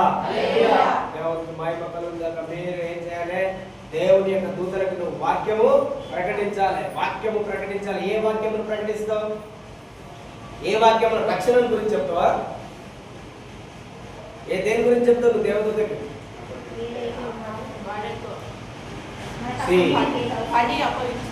పని అప్పగించాలంటే ఏం చెప్తావు? ఇప్పుడు ఫర్ ఎగ్జాంపుల్ మన ఇంట్లో పని వాళ్ళు ఉన్నారు అనుకో. ఆ పని వాళ్ళకి రోజు మామూలుగా పని చేస్తుంటాడు. కానీ నీకు ఏదైతే పని ఉన్నదో ఆ పని నువ్వు చెప్పినప్పుడు వెంటనే ఏం చేస్తాడు? మీద పెట్టేసి ఆ పని చేశాడు. ఇప్పుడు నీకు యుద్ధం వచ్చింది, నీ జీవితంలో ఆపద వచ్చింది. ఇప్పుడు దేవదూతలు ఆల్రెడీ నీకు పక్కనే సహాయం చేస్తున్నాయి. కానీ ఇప్పుడు దేవదూత వచ్చింది, వచ్చి నీలో యుద్ధం చేయాలంటే ఇప్పుడు నీకు ఏదైతే సమస్య ఉన్నదో ఆ సమస్యకు తగిన మాట చెప్పినప్పుడే అదేం చేస్తుంది? యుద్ధం చేస్తుంది. నీ సమస్యకు తగినటువంటి వాక్యము నువ్వు కనుగొన్నావా? మరి నీ సమస్యకు తగినటువంటి వాక్యమును నువ్వు కనుగొన్నావా? బైబిల్లో ప్రతి సమస్యకి దేవుడు తన యొక్క వాక్యములో, పోయిన వారం నేను చెప్పిన ఏంటిది, మనకు మాన్యువల్. ఇదేంటిది? మాన్యువల్ అంటే ఏంటిది? ఒక వ్యక్తి డ్రైవింగ్ నేర్చుకున్నప్పుడు, కార్ కొనుక్కున్నప్పుడు, ఈ కారు నువ్వు ఎలా నడపాలి, ఈ కార్ రిపేర్ చేస్తే నువ్వు ఏం చేయాలి. మనము అందరం బండి కొనుక్కుంటాము, నేను కూడా కొనుక్కున్నా, మనందరం కొనుక్కున్నాం, కానీ మాన్యువల్ చదవం. ఏం చదవము? మాన్యువల్ ఏం చేయము? చదవము. మాన్యువల్ చదివితే నీకు ఏ రిపేర్ వచ్చిందో నువ్వు చేసుకోగలవు. అందులో ఉంటుంది రిపేర్ ఎలా చేయాలనేది ఉంటుంది. మనం చదవము, మేము కూడా చదవము. ఎందుకంటే మనకందరూ ఎప్పుడు మనం ఏ వర్క్ మీద ఫోకస్ ఇస్తాము? మెకానిక్. ఎవరో ఒకరు ఉంటారుగా, నేనెందుకు కష్టపడాలి, నేనెందుకు కష్టపడాలి. సో మనం కూడా ఏం చెప్తాము, ఎప్పుడు హాస్టల్ ఉన్నాడుగా, మనం ఎందుకు ప్రార్థన చేయాలి, దైవ సేవకుడు ఉన్నాడుగా, నేనెందుకు చదవాలి, నా టైం అంతా వేస్ట్. బైబిల్ ఇదేంటిది? మాన్యువల్. ఏంటిది బైబిల్? ఇది చెప్పండి, ఏంటిది బైబిల్? నీకు నీ జీవితములకు ఏ విధంగా నడవాలి, నీ జీవితం ఏ విధంగా ఆశీర్వదించబడుతుంది, నీకు కష్టం వచ్చినప్పుడు నువ్వు ఎలా రియాక్ట్ కావాలి, రోగం వచ్చినప్పుడు నువ్వు ఎలా ప్రవర్తించాలి, ఇబ్బంది వచ్చినప్పుడు నువ్వు ఎలా ప్రవర్తించాలి, శత్రువులు వచ్చినప్పుడు నువ్వు ఎలా ప్రవర్తించాలో ఇక్కడ దేవుడు నీకు నేర్పిస్తున్నాడు. హల్లెలూయా. మీరు చేయండి. నీకు నీ లైఫ్ లో నీకు ఏ సమస్య ఉన్నదో నీకు తెలుసు. అందరికి తెలుసా నీ సమస్యలు అంటే? చెప్పండి. నీకు సమస్య లేని వాళ్ళు ఎవరైనా ఉన్నారు? నాకు సమస్య లేదు, నాకే ఇబ్బంది లేదు, నాకే కష్టం లేదు, నేను అన్ని విషయంలో హ్యాపీగా ఉన్నాను వాళ్ళు ఎవరైనా చేయదండి? అవ్వలే. అందరికి సమస్య లేదు. నీ సమస్య ఏంటో నీకు తెలుసు. తెలుసా? తెలియదు? తెలుసు. నీ సమస్య ఏంటో నీకు తెలుసు కనుక నీ సమస్యకి తగినటువంటి దేవుని యొక్క వాక్యము ఈ వాక్యములో రాయబడి ఉన్నది. జవాబు నువ్వేం చేయాలి? ఇప్పుడు ఆ వాక్యాన్ని చదివి నీకు ఇవ్వబడినటువంటి దేవదూతలకి నువ్వు ఆజ్ఞాపించాలి. అప్పుడు నీ సమస్య కొరకు దేవుని యొక్క దూతలు పోరాడతాయి. హల్లెలూయా. గట్టిగా చెప్పండి, హల్లెలూయా. మనము 19వ అధ్యాయము, అపోస్తలుల కార్యములు 19వ అధ్యాయము, అపోస్తలుల కార్యములు 19వ అధ్యాయము 1-2 వచనం. అపోలో కొరింథీలో ఉన్నప్పుడు జరిగినదేమనగా, పౌలు పై ప్రదేశములలో సంచరించి ఎఫెసులకు వచ్చి కొందరు శిష్యులను చూచి, మీరు విశ్వసించినప్పుడు పరిశుద్ధాత్మను పొందితిరా? Question mark. విశ్వసించినప్పుడు పరిశుద్ధాత్మను పొందితిరా? నా వైపు చూడండి. ఇక్కడ పౌలు అన్ని ప్రదేశములలో సంచరించుకుంటూ ఏ పట్టణానికి వచ్చాడు? చెప్పండి, ఏ పట్టణానికి వచ్చాడు? ఏ పట్టణము? చాలా సార్లు చెప్పేస్తున్నాడు ఈ ఎఫెసీ అని. కారణం ఏంటంటే మీరు మర్చిపోవద్దు. ఏ పట్టణం ఇది? ఎఫెసీ సంఘము. ఏ సంఘం ఇది? ఎఫెసీ సంఘములోకి వచ్చి ఆయన వచ్చి కొందరు శిష్యులు అంటే అక్కడ 12 మంది. ఎంతమంది? మన దగ్గర కూడా ఇప్పుడు ఎంతమంది ఉన్నాము? 10 మంది, 12 మంది, 20 మంది అట్లా ఉన్నామా? ఎంతమంది ఉన్నాము? చూడండి ఎంతమంది? చూడండి 12 మెంబర్స్ అని చెప్తారు. ఇప్పుడు పౌలు కూడా సేమ్ ఇప్పుడు మన దగ్గరకు వచ్చి సేమ్ ప్రశ్న నేను అడుగుతున్నాడు. ఏమని అడుగుతున్నాడు? ఎలా చూస్తున్నాడు నిన్ను? శిష్యుడిగా. చెప్పండి, నువ్వు ఎవరు? నేను యేసు ప్రభు యొక్క శిష్యుడిని, శిష్యురాలు. శిష్యులని అడుగుతున్నాడు దేవుడు. నువ్వు యేసు ప్రభుని శిష్యులు అంటే ఎవరు అంటే యేసు ప్రభుని వెంబడించేవాడు. నువ్వు ఎవరిని వెంబడిస్తున్నావు? యేసు ప్రభుని వెంబడిస్తే నువ్వు యేసు ప్రభు యొక్క శిష్యుడివి, శిష్యురాలివి. దేవుడు ఇప్పుడు పౌలు ఇక్కడ శిష్యుల నుంచి ఒక ప్రశ్న అడుగుతున్నాడు. మీరు విశ్వసించినారా అంటే వాళ్ళు ఏం చెప్తున్నారు? అవును, మేము విశ్వాసులమే. ఇక్కడ యేసు ప్రభువుని ఎంతమంది నమ్ముకున్నారు? చెప్పండి, యేసు ప్రభువుని ఎంతమంది నమ్ముకున్నారు? అందరు నమ్ముకున్నారా? నమ్ముకుంటే ఇప్పుడు పౌలు ఏమడుతున్నాడు? విశ్వసించినప్పుడు పరిశుద్ధాత్మని పొందుకున్నారా? విశ్వసించినప్పుడు ఏం పొందుకోవాలి? క్వశ్చన్ వేస్తున్నాడు. ఎంతమంది ఇక్కడ పరిశుద్ధాత్మను పొందిన?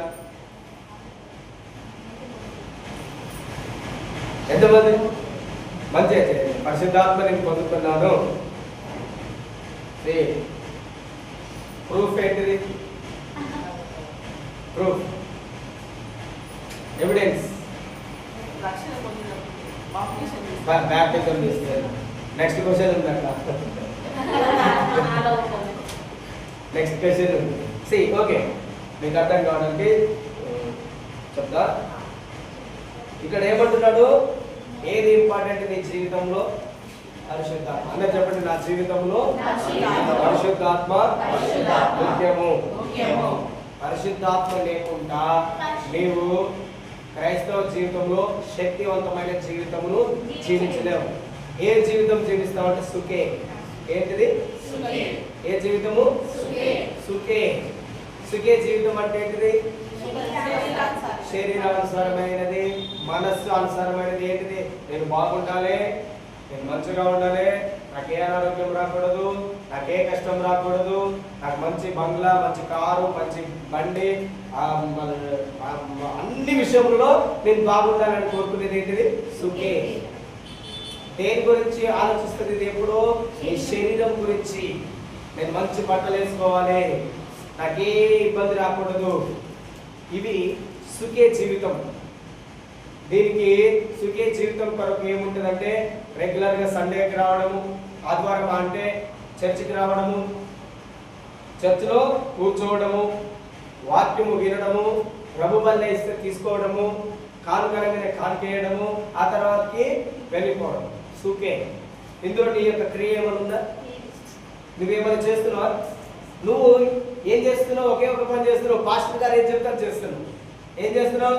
పాస్టర్ గారు అందరు లేస్తున్నాం, కానుకేయండి, చేస్తున్నాం, ప్రార్థన చేయండి, వాక్యం చదవండి, ఫినిష్. ఇప్పుడు ఏమైపోయింది? ఇప్పుడు సండే ఆదివారం ఆరాధన అయిపోయింది. ఇప్పుడు నువ్వు క్రిస్టియన్ అయిపోయినావు. ఏమైపోయినావు? నువ్వు సంపూర్ణంగా క్రైస్తవులు అయిపోయినావు. ఇది సుఖే జీవితం అంటే. దీనివల్ల ఉపయోగం ఉండదు. వేరొక జీవితం ఉన్నది, ఆ జీవితం మనకు కావాలి. సుఖే జీవితము నీకొద్దు. సుఖే జీవితము క్రైస్తవులు లేని, దేవుని నమ్ముకోలేని వ్యక్తులు కూడా ఇదే సుఖే జీవితమును జీవిస్తున్నారు. అవునా కదా? క్రైస్తవులు కాలేని వ్యక్తులు కూడా నీలాగనే ఆలోచిస్తున్నారు. ఏంటిది? నేను కూడా మంచిగా ఉండాలి, నాకు మంచి కారు ఉండాలి, నాకు మంచి బంగ్లా ఉండాలి, నేను మంచి డ్రెస్ వేసుకోవాలి, సొసైటీలో నాకు మంచి ఉద్యోగం ఉండాలి, మంచిగా అన్ని విషయంలో నేను ఉండాలనుకుంటున్నా. అది వాళ్ళకి ఏ జీవితం? అది చెప్పండి, ఏ జీవితము? నువ్వే జీవితం ఉన్నావు? నువ్వే జీవితం ఉన్నావు? ఇప్పుడు నేను చెప్పినట్టు సో ఇప్పుడు నేను చెప్పినంత వరకు మీకు అర్థమైందా? ఓకేనా? క్లియర్? ఇప్పుడు నువ్వు చెప్పండి, మీరు ఏ జీవితం జీవిస్తున్నారు ఇప్పుడు నేను చెప్పిన దాంట్లో? ఓకే. ఇంకొక లైఫ్ ఉన్నదని చెప్పిన ఏంటిదంటే జోయే. ఏం చెప్పండి? అందరు చెప్పండి, ఏంటిది? జోయే. దాని యొక్క అర్థం జోయే అంటే అర్థం ఏంటిదంటే డివైన్ లైఫ్, దైవిక జీవితం. ఏ జీవితం ఇది? దైవిక జీవితం. మనందరికి ఏ జీవితం కలిగి ఉండాలి? దైవానుసారమైనటువంటి జీవితమును జీవించాలి. ఇక్కడ అందుకని ఇక్కడ పౌలు క్వశ్చన్ వేసిండు, నువ్వు సుఖే జీవితమును జీవిస్తున్నారా, జోయే జీవితమును జీవిస్తున్నారని పౌలు అక్కడక్కడ నడుచుకుంటూ వచ్చి ఎఫెసీ సంఘానికి వచ్చి ఎఫెసీ పట్టణంలో ఉన్నటువంటి సహోదరులను చూసి వాళ్ళని అడుగుతున్నాడు, మీరు విశ్వసించినప్పుడు పరిశుద్ధాత్మను పొందుకున్నారా? ఆయనకు ఒక్క ప్రశ్నలోనే వాళ్ళు ఎలాంటి వాళ్ళు అర్థమవుతున్నది. సుఖేనా జోయేనా? ఏంటిది? అందరు చెప్పండి, సుఖేనా జోయేనా? సుఖేనా జోయేనా పౌలు వాళ్ళని అడిగిన వెంటనే వాళ్ళు ఏమని రిప్లై ఇచ్చారు? వాళ్ళ క్వశ్చన్ ఆన్సర్ ఏమని చెప్తున్నాడు? అయ్యా పరిశుద్ధాత్ముడు ఉన్నాడన్న సంగతే. ఎంత డేంజరస్ లైఫ్! పరిశుద్ధాత్ముడు ఉన్నాడన్న సంగతే మాకు తెలియదు అంటున్నాడు. అన్న వెంటనే పౌలు అడుగుతున్నాడు క్వశ్చన్. అదే వాళ్ళని ఏమని ప్రశ్న వేసిండు? ఒక 5 minutes మంచి చెప్పండి. ఏమని క్వశ్చన్ వేసిండు పౌలు? వాళ్ళు ఏమని జవాబిచ్చారు? పరిశుద్ధాత్ముడు ఉన్నాడన్న సంగతే. మీకు తెలుసా పరిశుద్ధాత్ముడి గురించి? ఎంతమందికి తెలుసు పరిశుద్ధాత్ముడి గురించి?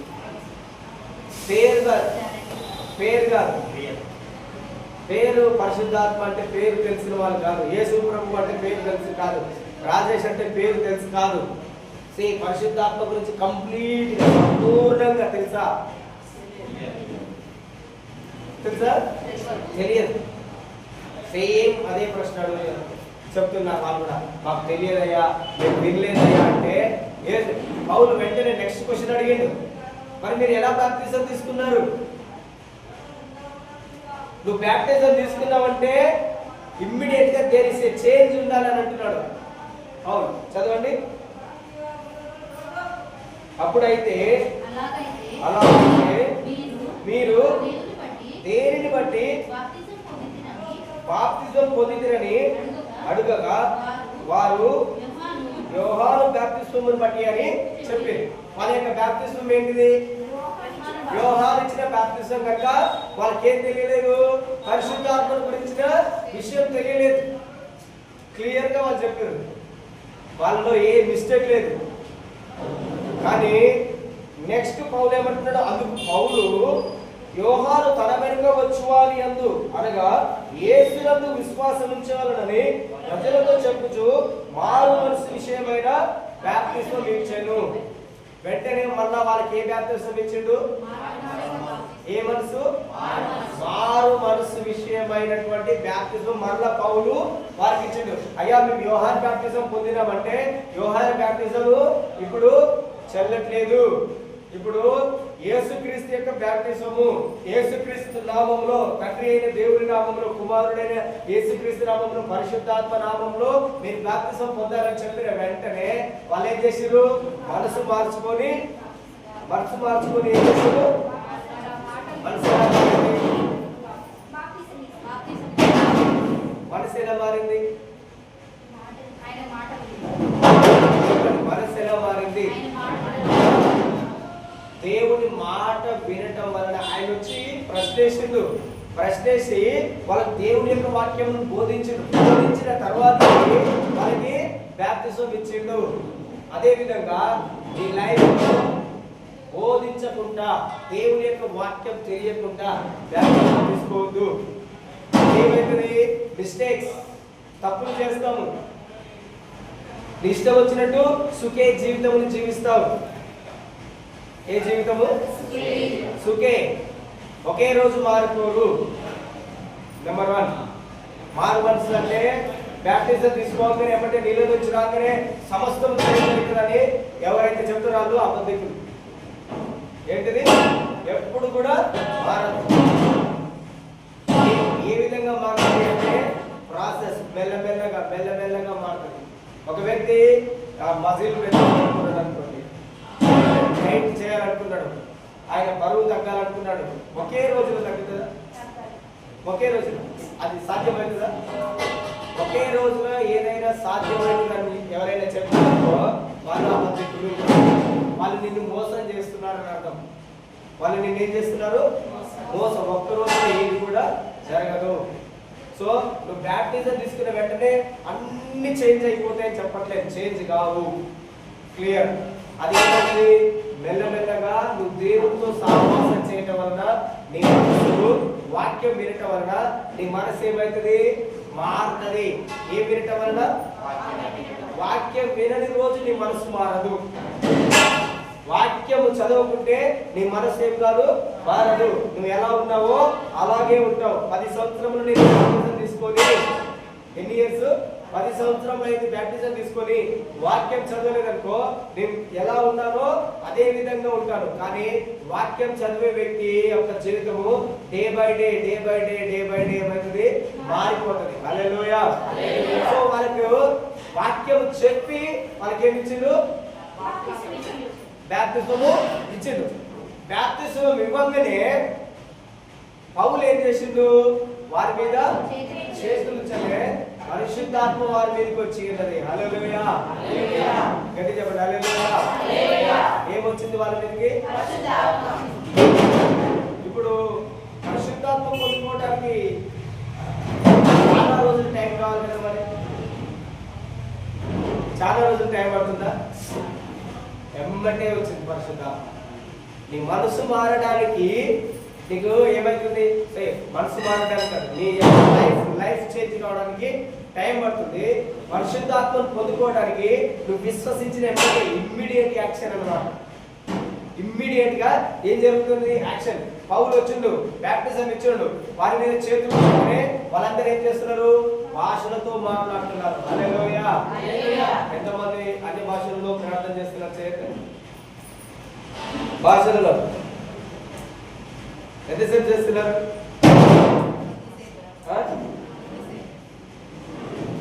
ఎంతమంది చేస్తున్నారు? అన్య భాషలలో ప్రార్థన చేయలేదనుకో దేవుని యొక్క శక్తి మనలోనికి రాదు.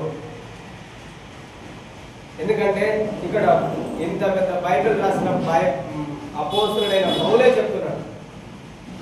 ఆయన ఏమంటాడంటే మీ అందరికంటే ఎక్కువ నేను అన్య భాషల్లో చదవండి. 1 కొరింథీ 14వ అధ్యాయము 18వ వచనం. 1 కొరింథీలకు రాసిన పత్రిక 14వ అధ్యాయము 18వ వచనం. నేను మీ అందరికంటే ఎక్కువగా భాషలతో ఎవరు? పౌలు ఏమంటున్నాడు? మీ అందరికంటే ఎక్కువ, మీ అందరికంటే ఎక్కువ. ఇక్కడ ఉన్న నేను కూడా చెప్పగలుగుతా, ఇక్కడ ఉన్న మీ అందరికంటే కూడా నేను ఎక్కువ భాషలతో ప్రార్థన చేస్తున్నాను. హల్లెలూయా. మరి మీరు చెప్పాలి, మీ ఇంట్లో ఉన్న వాళ్ళందరికంటే నేను ఎక్కువ భాషలతో ప్రార్థన చేయాలి. ఎన్ని నిమిషాలు చేస్తారు? మీ అందరికంటే ఎక్కువ అంటే ఇప్పుడు మీరు 10 మంది ఉన్నారు, 10 మంది 10 నిమిషాలు చేస్తే ఎంతసేపు అవుతుంది? 10 నిమిషాలు చేస్తే ఎంతసేపు అవుతుంది? ఎంత అవుతుంది? గంట 40 నిమిషాలు అవుతుంది. 10 నిమిషాలు 10 మంది గంట 45 నిమిషాలు అవుతుంది. అంటే ఇప్పుడు నేను మీ అందరికంటే ఎక్కువ మాట్లాడుతున్నాను అంటే దాని యొక్క అర్థం ఏంటిది? నేను గంట 40 కంటే ఎక్కువ మాట్లాడుతున్నాను అర్థం. మీ అందరికంటే అంటే అర్థం ఏంటి? నువ్వు 10 నిమిషాలు చేస్తే ఈ 10 కలిపితే గంట 40 అవుతుంది. నేను మీ అందరికంటే అంటే ఎక్కువ అంటే గంట 40 కంటే ఎక్కువ నేను ప్రార్థన చేస్తున్నాను అన్నమాట. హల్లెలూయా. మరి పౌలు దగ్గర ఎంత మంది ఉన్నారు? 50 మంది ఉన్నారు, 100 మంది ఉన్నారు, 20 మంది ఉన్నారు, ఎంత మంది ఉన్నారు? పౌలు ఏమంటున్నాడు? వాళ్ళందరికంటే నేను ఎక్కువగా భాషలతో ప్రార్థిస్తున్నాను. హల్లెలూయా. గట్టి చెప్పండి హల్లెలూయా. నీవు కమ్సే కమ్ మీ ఇంట్లో ఉన్న వాళ్ళందరికంటే ఎక్కువ ప్రార్థన చేయాలి. ఏం చేయాలి? నువ్వు మీ ఇంట్లో ఉన్న వాళ్ళందరికంటే ఎక్కువ ప్రార్థన చేయాలి. డెసిజన్ తీసుకోండి. చిన్నపిల్లలకి అమ్మా నాన్న నేర్పిస్తాం, ఇక ప్రతిదీ నేర్పిస్తుంటే వాళ్ళకి అమ్మా నాన్న కొన్ని పదాలు నేర్పిస్తారు. అన్ని నేర్పించుకుంటూ ఆటోమేటిక్ ఏమవుతుంది అది? కానీ అమ్మ నాన్న దగ్గర ఆగిపోతుందా? అమ్మ నాన్న, అమ్మమ్మ, తాతయ్య, నాయనమ్మ అందరినీ ఆగిపోతున్నా ఇంకెక్కువ వెళ్తున్నారు. ఎక్కువ అర్థమవుతుంది, వాళ్ళకి అర్థమవుతుంది. అదే విధంగా నువ్వు భాషలతో మాట్లాడేటప్పుడు ఒక 2-3 వచనాలు కొంటే ఆపేస్తున్నాయంటే నువ్వు ఇంకా బేబీ చిన్నపిల్లవాళ్ళ లెక్కనే ఉన్నావు. ఇంకే విధంగా ఉన్నావు? నువ్వు చిన్నపిల్లలాగానే అలానే పాలు తాగే వయసులోనే ఉన్నావు. కానీ దేవుడు ఏమంటున్నాడు? నువ్వు ఎదగాలి. హల్లెలూయా. నువ్వు భాషలతో మాట్లాడే విధానంలో ఎదగాలి, అధికంగా ప్రార్థన చేయాలి. అప్పుడు నువ్వేమవుతావు అంటే శక్తిని పొందుకుంటావు. హల్లెలూయా. అపోస్తలులందరూ అన్య భాషలలో మాట్లాడినారు. అపోస్తలుల దగ్గర ఉన్న శిష్యులందరూ భాషలతో మాట్లాడినారు. అదే విధంగా ఈ రోజులలో ఎవరైతే భాషతో ప్రార్థిస్తున్నారో వాళ్ళందరూ వర్ధిల్లుతున్నారు. మీరందరూ భాషలతో ప్రార్థన చేయాలని నేను కోరుకుంటున్నాను. హల్లెలూయా. ఎంతమంది ప్రార్థిస్తారు? నేను పరిశుద్ధాత్మ గురించి ఇంకా అసలు స్టార్ట్ కూడా చేయలేదు. చాలా విషయములు మనం పరిశుద్ధాత్మ గురించి తెలుసుకోవాల్సి ఉన్నది. నేను మీకు వాటన్నిటినీ చెప్పడానికి ప్రయత్నిస్తా. మీరు అవన్నీ విన్నప్పుడు మీరు చూడండి, మీ లైఫ్ అనేది మెల్లమెల్లగా అంతా చేంజెస్ అవుతుంది. హల్లెలూయా, హల్లెలూయా. కానీ మీరు ఏం చేయాలంటే, మీరు కూడా నేను చెప్పింది మీరు యాస్టీస్గా చేయాలి. ఒకవేళ మీకు భాషలలో ప్రార్థన చేయడం ఇప్పుడు రావట్లేదు అనుకోండి, ఇప్పుడు నేను ఎలా ప్రార్థన చేస్తున్నానో మీరు వినండి. మీరు విని నేను ప్రార్థన చేసిన దానిలో ఇప్పుడు మనం అమ్మా నాన్న అయితే తెలుగు అయితే అమ్మా నాన్న అంటాం, హిందీ అయితే హిందీ నేర్పిస్తున్నాం, తమిళ అయితే తమిళ్ నేర్పిస్తున్నాం. వాళ్ళ భాషను వారికి ఏం చేస్తున్నారు? నేర్పిస్తున్నారు. అదేవిధంగా ఇప్పుడు మీకు భాషలో నేను ప్రార్థన చేస్తే నాకు ఎవరైతే అన్నారో, నేను ఇప్పుడు ఒక తండ్రి స్థానంలో ఉండి ఇప్పుడు నేను ఏ విధంగా అయితే మీకు ప్రార్థన చేస్తున్నానో మీరు కూడా అదే విధంగా ప్రార్థన చేయండి. ప్రార్థన చేసేటప్పుడు మీకు కన్ఫ్యూజన్ అయితే ఉంటుంది, మైండ్ అంతా అటు ఇటు పోతుంటుంది, ఏం ప్రార్థన చేస్తున్నానో అర్థం కాదు, మీకు ఇబ్బందికరంగా ఉంటుంది, బాధాకరంగా. అయినా కానీ మనం ఏం చేయాలి? ముందుకు వెళ్ళాలి. హల్లెలూయా. ముందుకు వెళ్ళాలంటే ఏం చేయండి? నీకు వస్తున్నటువంటి ఆ మాటని మరలా నేను ఇప్పుడు ఏదైతే ప్రార్థన చేస్తుంటానో అది మీరు విని సేమ్ యాస్టీస్గా చెప్పండి. సేమ్ ఏం చేయండి? అదే విధంగా మీరు చెప్పండి. నేను బ్యాప్టిజం తీసుకున్నారా లేదా? మీరు కూడా అదే విధంగా బ్యాప్టిజం తీసుకున్నారా లేదా? నాకు వేరే బ్యాప్టిజము, మీకు వేరే బ్యాప్టిజం లేదుగా. అంటే మీరు అందరూ మనమందరం ఏం చేసినావు? ఒక సేమ్ లైన్లో వెళ్తారు. ఇప్పుడు నేను దేవుని యొక్క తెచ్చి ఏదైతే నేర్చుకున్నారో అది మిమ్మల్ని కూడా చెప్పమంటారు. మీరు ఎప్పుడైతే చెప్తుంటారో ఆటోమేటిక్గా దేవుడు ఏం చేస్తాడు? నీ యొక్క ఆసక్తిని బట్టి నీకు కొత్త విషయములని నీ జీవితంలో యాడ్ చేస్తుంటాడు. హల్లెలూయా, హల్లెలూయా, హల్లెలూయా. సో మీరేం చేయండి? నేను భాషలతో ఇప్పుడు ప్రార్థన చేయాలి. ఫస్ట్ బిగినింగ్ ఏ రోజైతే వాళ్ళు విన్నారో ఆ రోజు వాళ్ళు 2 వరములను సంపాదించారు. చదవండి 19వ అధ్యాయము 6వ వచనం. తరువాత పౌలు వారి మీద చేతులుంచగా పరిశుద్ధాత్మ వారి మీదకి వచ్చెను. అప్పుడు వారు భాషలతో మాట్లాడుటకును ప్రవచించుటకును మొదలుపెట్టిరి. హల్లెలూయా. వారు బ్యాప్టిజం తీసుకున్న రోజే వారు 2 వరములను సంపాదించుకున్నారు. ఎన్ని వరములు వచ్చినాయి వాళ్ళకి? అందరూ చెప్పండి, ఎన్ని వరాలు? 2 వరములు. ఇది ఆత్మ సంబంధమైనటువంటిది, శరీర సంబంధమైనటువంటిది కాదు, ఆత్మానుసారమైనది. సో ఈరోజు మీరేం చేయండి? ఫస్ట్ ఆఫ్ ఆల్ నేను ఎలానైతే ప్రార్థన చేస్తానో సేమ్ అదే విధంగా మీరు ప్రార్థన చేయండి. ఈరోజు మీరు ఒక వరము సంపాదించుకొని ఇక్కడి నుంచి వెళ్ళాలి. ఎలా వచ్చిందో మీరు అలా వెళ్ళకూడదు. ఏదన్నా ఒకటి మీ జీవితంలో సంపాదించాలి. హల్లెలూయా, హల్లెలూయా, హల్లెలూయా. ఎవరికైతే భాష రాదో ఇప్పుడు నేను కూడా వచ్చి మీ మీద చేతులు ఉంచుతా. సేమ్ యాస్టీస్ గా ఇక్కడ పౌలు ఏ విధంగా చేసిందో నేను కూడా అదే విధంగా మీ మీద చేతులు ఉంచి ప్రార్థన చేస్తా. సో మీరు తప్పకుండా మీరేం చేయండి? పరిశుద్ధాత్మ చేత నింపబడి యాస్టీస్ గా నేను చెప్తున్నటువంటి మాటలను మీరేం చేయండి? చెప్పండి. ఆ తర్వాతకి పరిశుద్ధాత్మ దేవుడు మీ యొక్క ఆసక్తిని బట్టి చూడండి. దేవుని యొక్క వచనంలో 12వ అధ్యాయము 1 కొరింథీ 12వ అధ్యాయము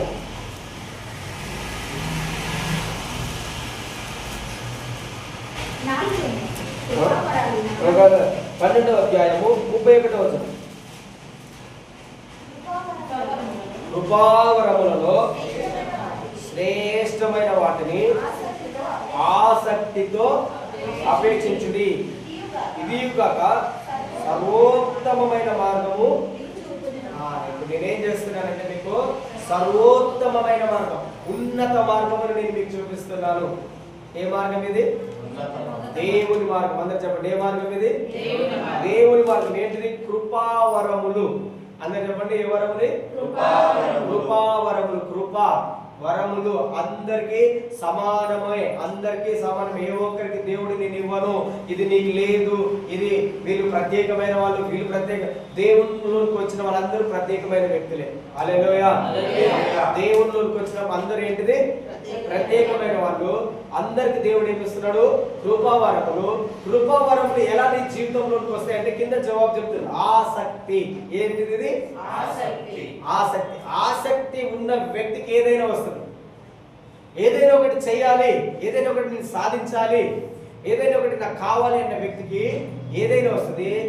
ఏముందలే అది, దాని గురించి నాకు ఎందుకంత ఆరాటము, పోరాటము, దానివల్ల నాకేమొస్తుంది, వాక్యం విన్నానా, వెళ్ళిపోయినానా, కూర్చున్నానా, అంతవరకు నాకు చాలు, నేను క్రిస్టియన్ అయినాను, నేను చనిపోతే పరలోకానికి వెళ్తాను, అది నాకు చాలు అనుకుంటే ఓకే, అది నీ ఇష్టం, అప్ టు యూ, మీకు వరకే. దాంట్లో ఎవరిని దేవుడు ఫోర్స్ చేయడు. దేవుడు ఎప్పుడు కూడా ఎవరిని కూడా ఏం చేయడు? ఫోర్స్ చేయడు. అది ఏంటిదంటే సుఖే. ఏ లైఫ్ అది? కానీ దేవుడు ఏ లైఫ్ కావాలని కోరుకుంటున్నాడు? జోయే. ఏ లైఫ్ ఇది? అందరు చెప్పండి, ఏ లైఫ్?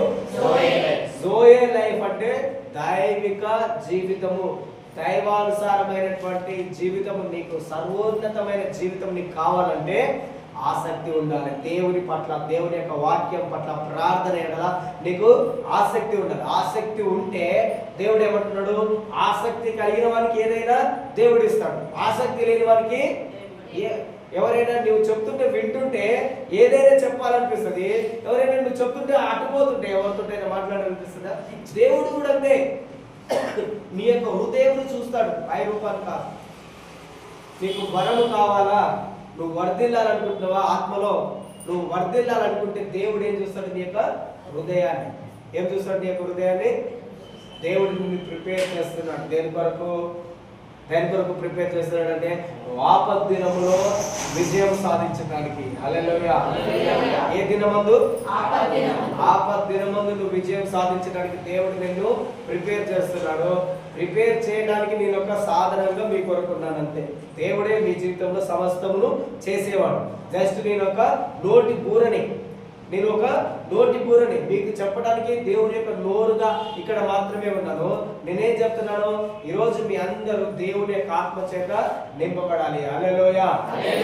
నేను ఎందుకు మీరు భాషలతో మాట్లాడాలని, మీరు ఆత్మ చేత నింపబడాలని ఎందుకు కోరుకుంటున్నానంటే, పరిశుద్ధాత్మ గురించి మీకు తెలియాలంటే ఇది ఏంటిది? బిగినింగ్. మనం స్కూల్కి పంపించాలంటే ఎల్కేజీ లేకుంటే 10వ తరగతికి వెళ్ళలేము. ఒక దైవ సేవకుడు ఏమన్నాడంటే భాషలతో మాట్లాడడం మనకి ఎల్కేజీ లాంటిది. ఏంటిది? ఎల్కేజీ. మనమందరం ఎల్కేజీలోకి వస్తున్నాం అంతే. భాషతో మాట్లాడుతున్నాం అంటే ఎల్కేజీలో ఏబిసిడీలు నేర్చుకుంటే నీ జీవిత కాలంలో అంతా ఏబిసిడీలే కనిపిస్తుంటాయి. కాకపోతే ఏం చేంజ్ అవుతుంటాయి? వర్డ్ ఫ్రేమ్ అవుతుంది. వర్డ్ ఏబిసిడీలే, కానీ అవన్నీ ఏం ఫ్రేమ్ అవుతుంటాయి? సెంటెన్స్, పెద్ద పెద్ద మాటలు అక్కడ వస్తుంటాయి. ఏబిసిడీలే. ఇక్కడ నువ్వు చెప్పేది అన్య భాషలే, కానీ ఆ అన్య భాషలతో మాట్లాడిందే నీ జీవితంలో సెంటెన్స్ గా, నీ జీవితంలో ఆ భాషను మాట్లాడే విధంగా దేవుడు నీకు సిద్ధం చేస్తున్నాడు. యుద్ధం చేయడానికి నిన్ను దేవుడు ఏం చేస్తున్నాడు? సిద్ధం చేస్తున్నాడు. ఈ రోజు మీరు అందరు భాషతో నింపబడాలి. హల్లెలూయా. హల్లెలూయా. నేను అయ్యో నిన్నటిదాకా పాపం చేశాను, మొన్నటిదాకా పాపంలో ఉన్నాను, దాని గురించి మీరు ఆలోచించకండి. ఏం చేయొద్దు? ఆలోచించొద్దు. దేని గురించి నువ్వు ఆలోచించాలి? పరిశుద్ధాత్మ నాలో ఉన్నారు. ఎవరు నీలో ఉన్నారు? అందరు చెప్పండి, ఎవరు నీలో ఉన్నారు? నీ అంతటా నువ్వు చేంజ్ కావు. మొట్టమొదటిగా నేను చెప్తున్నాను, నీ అంతటా నువ్వు చేంజ్ కావు. ఒకవేళ నువ్వు పాపంలో ఉన్నా, నువ్వు తప్పు చేస్తున్నా, వ్యర్థమైన వేది నీలో ఉన్నా, నీ అంతటా నువ్వు చేంజ్ కావు. నిన్ను దేవుడు మారిస్తేనే నువ్వు మారగలుగుతావు. దేవుడు నిన్ను మార్చాలంటే ఇప్పుడు నువ్వు ఆయనని నీలోనికి ఆహ్వానించాలి. ఆయన నీలోనికి వచ్చినప్పుడు మాత్రమే ఆయన నీ జీవితంలో పనిచేస్తూ నీ జీవితాన్ని మారుస్తాడు. నేనేమంటున్నా, ఆయన నీలోనికి రావాలంటే ఆయన నీలో ఆల్రెడీ ఉన్నాడు. ఎందుకంటే మనము ఆయనలోని మునిగి ఉన్నాం. బాప్తిజం తీసుకోవడం అంటే దాని యొక్క అర్థం ఏంటిదంటే మనం క్రీస్తులోనికి, బాప్తిజం అంటే అర్థం ఏంటిదంటే ముంచడము. ఏంటిది? Greek word baptizo. గ్రీక్ పదం బ్యాప్టిజం అంటే గ్రీక్ పదం బ్యాప్టైజో. బ్యాప్టైజో అంటే ఏంటిదంటే కడగడము, ముంచడము. ఏంటిది? కడగడము, ముంచడము, పూర్తిగా మునగడము, సంపూర్ణంగా ముంచడము. నేను ఇప్పుడు ఎవరిలోకి మునిగాను? యేసులోనికి, దేవునిలోనికి. దేవుని యొక్క వాక్యంలో గలతీ పత్రిక 3:27 తర్వాత చదవండి. క్రీస్తు యేసులోనికి బాప్తిసం పొందిన మీరందరూ క్రీస్తుని ధరించుకున్నారు. నేను ఎవరిని ధరించుకున్నారు? మీరు ఎవరిని ధరించుకున్నారు? ఇప్పుడు నీలో ఎవరున్నారు? అంతే, ఫినిష్. అర్థమైంది. ఇప్పుడు నీవు ఎవరిలో ఉన్నావు? యేసయ్య నీలో ఉన్నాడు. పరిశుద్ధాత్మ దేవుడు ఆల్రెడీ నీలో ఉన్నాడు. కానీ ఇప్పుడు మనకు పిల్లలు పుట్టినారు అనుకోండి, వాళ్ళకి మనం మాటలు నేర్పించలేదు అనుకో, వాళ్ళు ఏ విధంగా ఉంటారు? మూగవాళ్ళు. అదే విధంగా నువ్వు దేవుని దగ్గరకు వచ్చినావు, దేవుడు నీకు నేర్పించలేదు అనుకో, నువ్వు కూడా ఏ విధంగా ఉంటావు? ఆత్మీయ విషయంలో మూగవాడి. దేవుడు నేనైతే మిమ్మల్ని మూగవాళ్ళగా ఉండాలనుకుంటున్నాను. అందుకనే నేనేం చెప్తున్నాను? మీకు ట్రైనింగ్. మీరేం చేయాలి? అన్ని విషయంలో వర్ధిల్లాలి. హల్లెలూయా, చెప్పండి హల్లెలూయా. ఈ సమయంలో మనమందరం మోకరించి యాస్టీస్గా నేను చెప్పినట్టు మీరు భాషలతో మాట్లాడడానికి ఆసక్తితో నీకేంటిది ఏంటి అనేది మర్చిపో. ఒకవేళ నీకు ఏదైనా పాపం చేసినట్టు అనిపిస్తే నేను జస్ట్ ఒక 5 నిమిషాలు, మీకు ఒక 2 నిమిషాలు టైం ఇస్తున్నాను. నీ పాపమును ఒప్పుకో. ఎందుకంటే మారు మనసు పొందుకోవాలి కనుక. ఫస్ట్ ఆఫ్ ఆల్ నువ్వేదైనా తప్పు చేసినావు అని అనిపిస్తే నీ తప్పుని ఇప్పుడు ఒప్పుకో. కారణం ఏంటిదంటే పరిశుద్ధాత్మ నీ మీదకి రావాలి. పరిశుద్ధాత్మ నీ మీదకి రావాలి. నువ్వే తప్పు చేసినా, నీ కన్నులతో వ్యర్థమైనవి ఏది చూసినా, నీ నోటితో ఏది వ్యర్థమైనది మాట్లాడినా, నీ తలంపులతో ఏది వ్యర్థమైన ఆలోచించినా, దేవా నన్ను శుద్ధీకరించి నాలోనికి రండి, నా తలంపులలోనికి రండి, నా నోటిలోనికి రండి, నా కన్నులలోనికి రండి, నా యొక్క హృదయంలోనికి రండి, నా యొక్క నా శరీరంలోనికి రండి. నా యొక్క శరీరము దేవుని యొక్క ఆలయం అయ్యింది. నాయన ఈరోజు సంథింగ్ నాలో నేను చూడాలి. ఏదైనా ఒకటి నా జీవితంలో మారాలి. నేను ఎలా వచ్చానో అలా వెళ్ళకూడదు. నేను అలా వెళ్ళకూడదు. ఎస్, అడగండి, దేవుడిని అడగండి, దేవుడిని అడగండి. నీవు సిగ్గుపడితే నీకు ఏది రాదు. ఎవరైతే బోల్డ్గా ధైర్యంగా ముందుకు వెళ్తారో వాళ్ళకి మాత్రమే ఏదైనా వస్తుంది. ధైర్యం కావాలని, ధైర్యం కావాలి. సిగ్గు కాదు, భయము కాదు, బిడియంతో కాదు, ధైర్యముగా, ధైర్యముగా, ధైర్యంగా నీ పాపములను ఒప్పుకో. దేవుడు నిన్ను సిద్ధపరుస్తున్నాడు. దేవుడే నిన్ను సిద్ధపరుస్తున్నాడు. దేవుడే నిన్ను సిద్ధపరుస్తున్నాడు. నేను కాదు, దేవుడే. ఇదిగో నీ పక్కన దేవుడు తన దూతల నుంచి ఉన్నాడు. దేవుడు నీ పక్కన ఒక దూతల నుంచి ఉన్నాడు. నువ్వు జయించడానికి, నువ్వు జయించడానికి, నువ్వు జయించడానికి, నువ్వు జయించడానికి. ఎస్, అందరము మోకరించి, అందరము మోకరిస్తాం. హల్లెలూయా, హల్లెలూయా, హల్లెలూయా, హల్లెలూయా, హల్లెలూయా, హల్లెలూయా. హోలీ స్పిరిట్, పరిశుద్ధాత్మ దేవా, నాయన నిన్ను అడుగుతున్నాను. పరిశుద్ధాత్మ దేవుడా, పరిశుద్ధాత్మ దేవుడా, ఇప్పుడే నాయన నీ బిడ్డలను నీ ఆత్మ చేత నింపండి. ఇప్పుడే మీరు వారిని నింపండి. రైట్ నౌ వరాసక్తి కలిగి ఉన్నారు. నీ వాక్యం విన్నారు, నీ వాక్యం విన్నారు. వరాసక్తి కలిగి ఉన్నారు, వరాసక్తి కలిగి ఉన్నారు. నీ మాట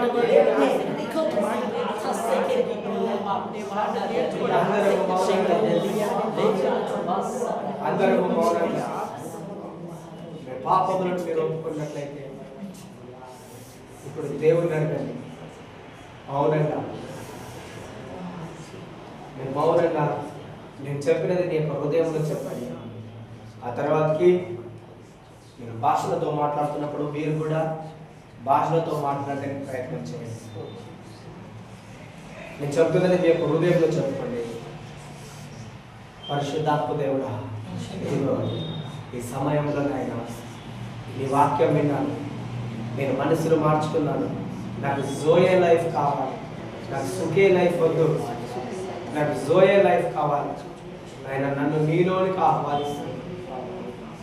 నాలోనికి రండి, నాలోనికి రండి. ఇప్పుడే సంపూర్ణంగా నాకు నింపండి. ఎస్, దేవుడిని దేవుడు నిన్ను నిలుపుతున్నాడు.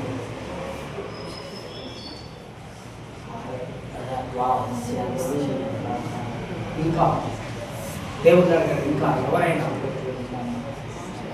దేవుడు అన్నాడు, ఎవడైనా తప్పికొని నేను నా ఎందుకు వచ్చి దాహం, ఇది దాహం, ఇది ఆసక్తి. నువ్వు దేవుని ఎందుకు వచ్చి ఉన్నావు, నువ్వు దేవుని ఎందుకు వచ్చి ఉన్నావు. ఇప్పుడు నేను ప్రార్థన చేస్తున్నట్టుగానే మీరు కూడా యాస్టీజ్గా నోరు తెరిచి మీ స్వరము బయటికి వినబడేలాగా భాషతో ప్రార్థించాలి. షహాల్మనా రాగదలమనా రిబాలా కాతురా బల్మనా ఎరా హౌసహాటే రాకల్మనా రేబాదలమలా రిగా హల్గరా బలబరగా షకదల్మనా రిబాందో.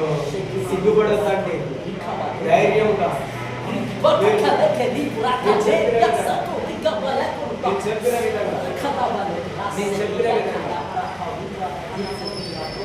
చెప్పిన విధంగా మీరు చెప్పండి.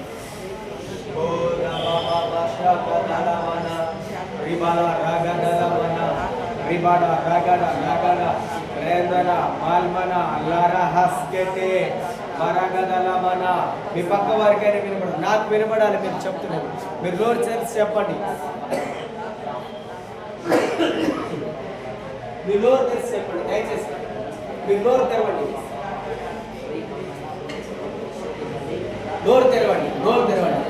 హల్గెలమరా హల్గరబల రబబబ రియాలమన షగదరబన రబడ రబడ. yes పరిశుద్ధాత్మ దేవుడు నిన్ను నింపుతున్నాడు. yes ఆయన నీ నాలుకను తాకుతున్నాడు. రబడ. నోరు తెరవండి, నోరు తెరవండి, తెరవండి, మీ నోరు తెరవండి. రేసా లబ రగడ రబడ రగడ రేదల రోగులు మల్మను రబడ రగడ రగడ లహల సగదలమన రగదలమన.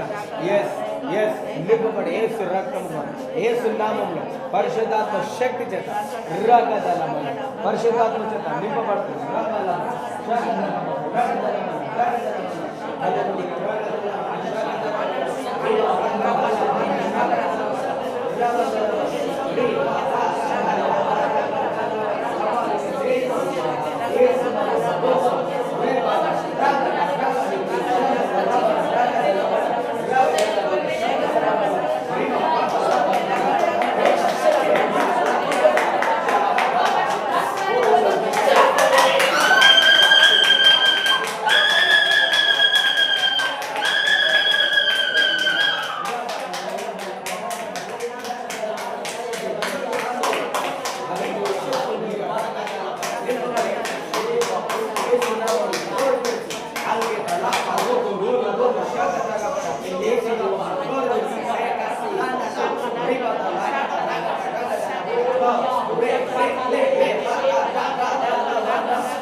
పరిశుద్ధమైన తండ్రి,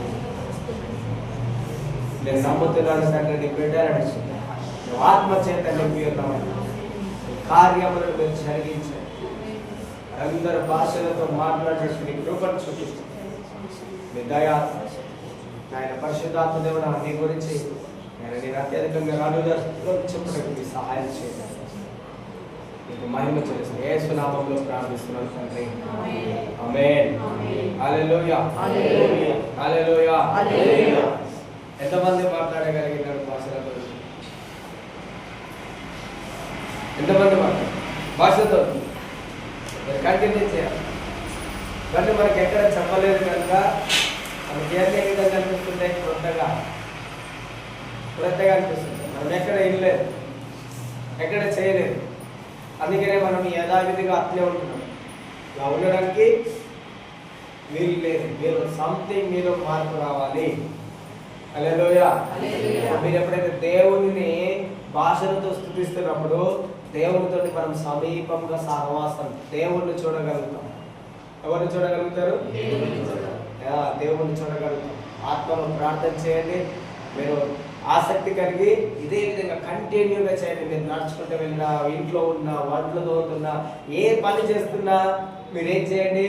భాషతో మాట్లాడండి. దేవుడు నాలో ఉన్నాడు.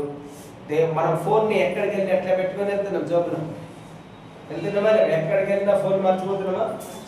ఏమైనా మర్చిపోతున్నాం, కానీ ఫోన్ మాత్రము అదేవిధంగా ఈ రోజు నుంచి మీరు ఏదైనా మర్చిపోండి, కానీ మీ యొక్క భాషని మాత్రం మర్చిపోకండి. ప్రేయర్ చేస్తూనే ఉండండి కంటిన్యూస్గా. నీకు రోడ్డు మీద వెళ్ళేటప్పుడు దేవుడు అవసరం లేదా? దేవునికి సన్నిధి అవసరం లేదా? ప్రార్థన చేసేటప్పుడు మాత్రమే మనకు కావాలా? నీకు ఎప్పుడు టైం ఉన్నప్పుడు గట్టిగా అరవనవసరం లేదు. రోడ్డు మీద పోయేటప్పుడు నీ యొక్క హృదయంలో నీకు వినబడేలాగా మనం భాషతో మాట్లాడుకుంటూ వెళ్తుంటే దేవుడు నీతో మాట్లాడుతుంటాడు. హల్లెలూయా.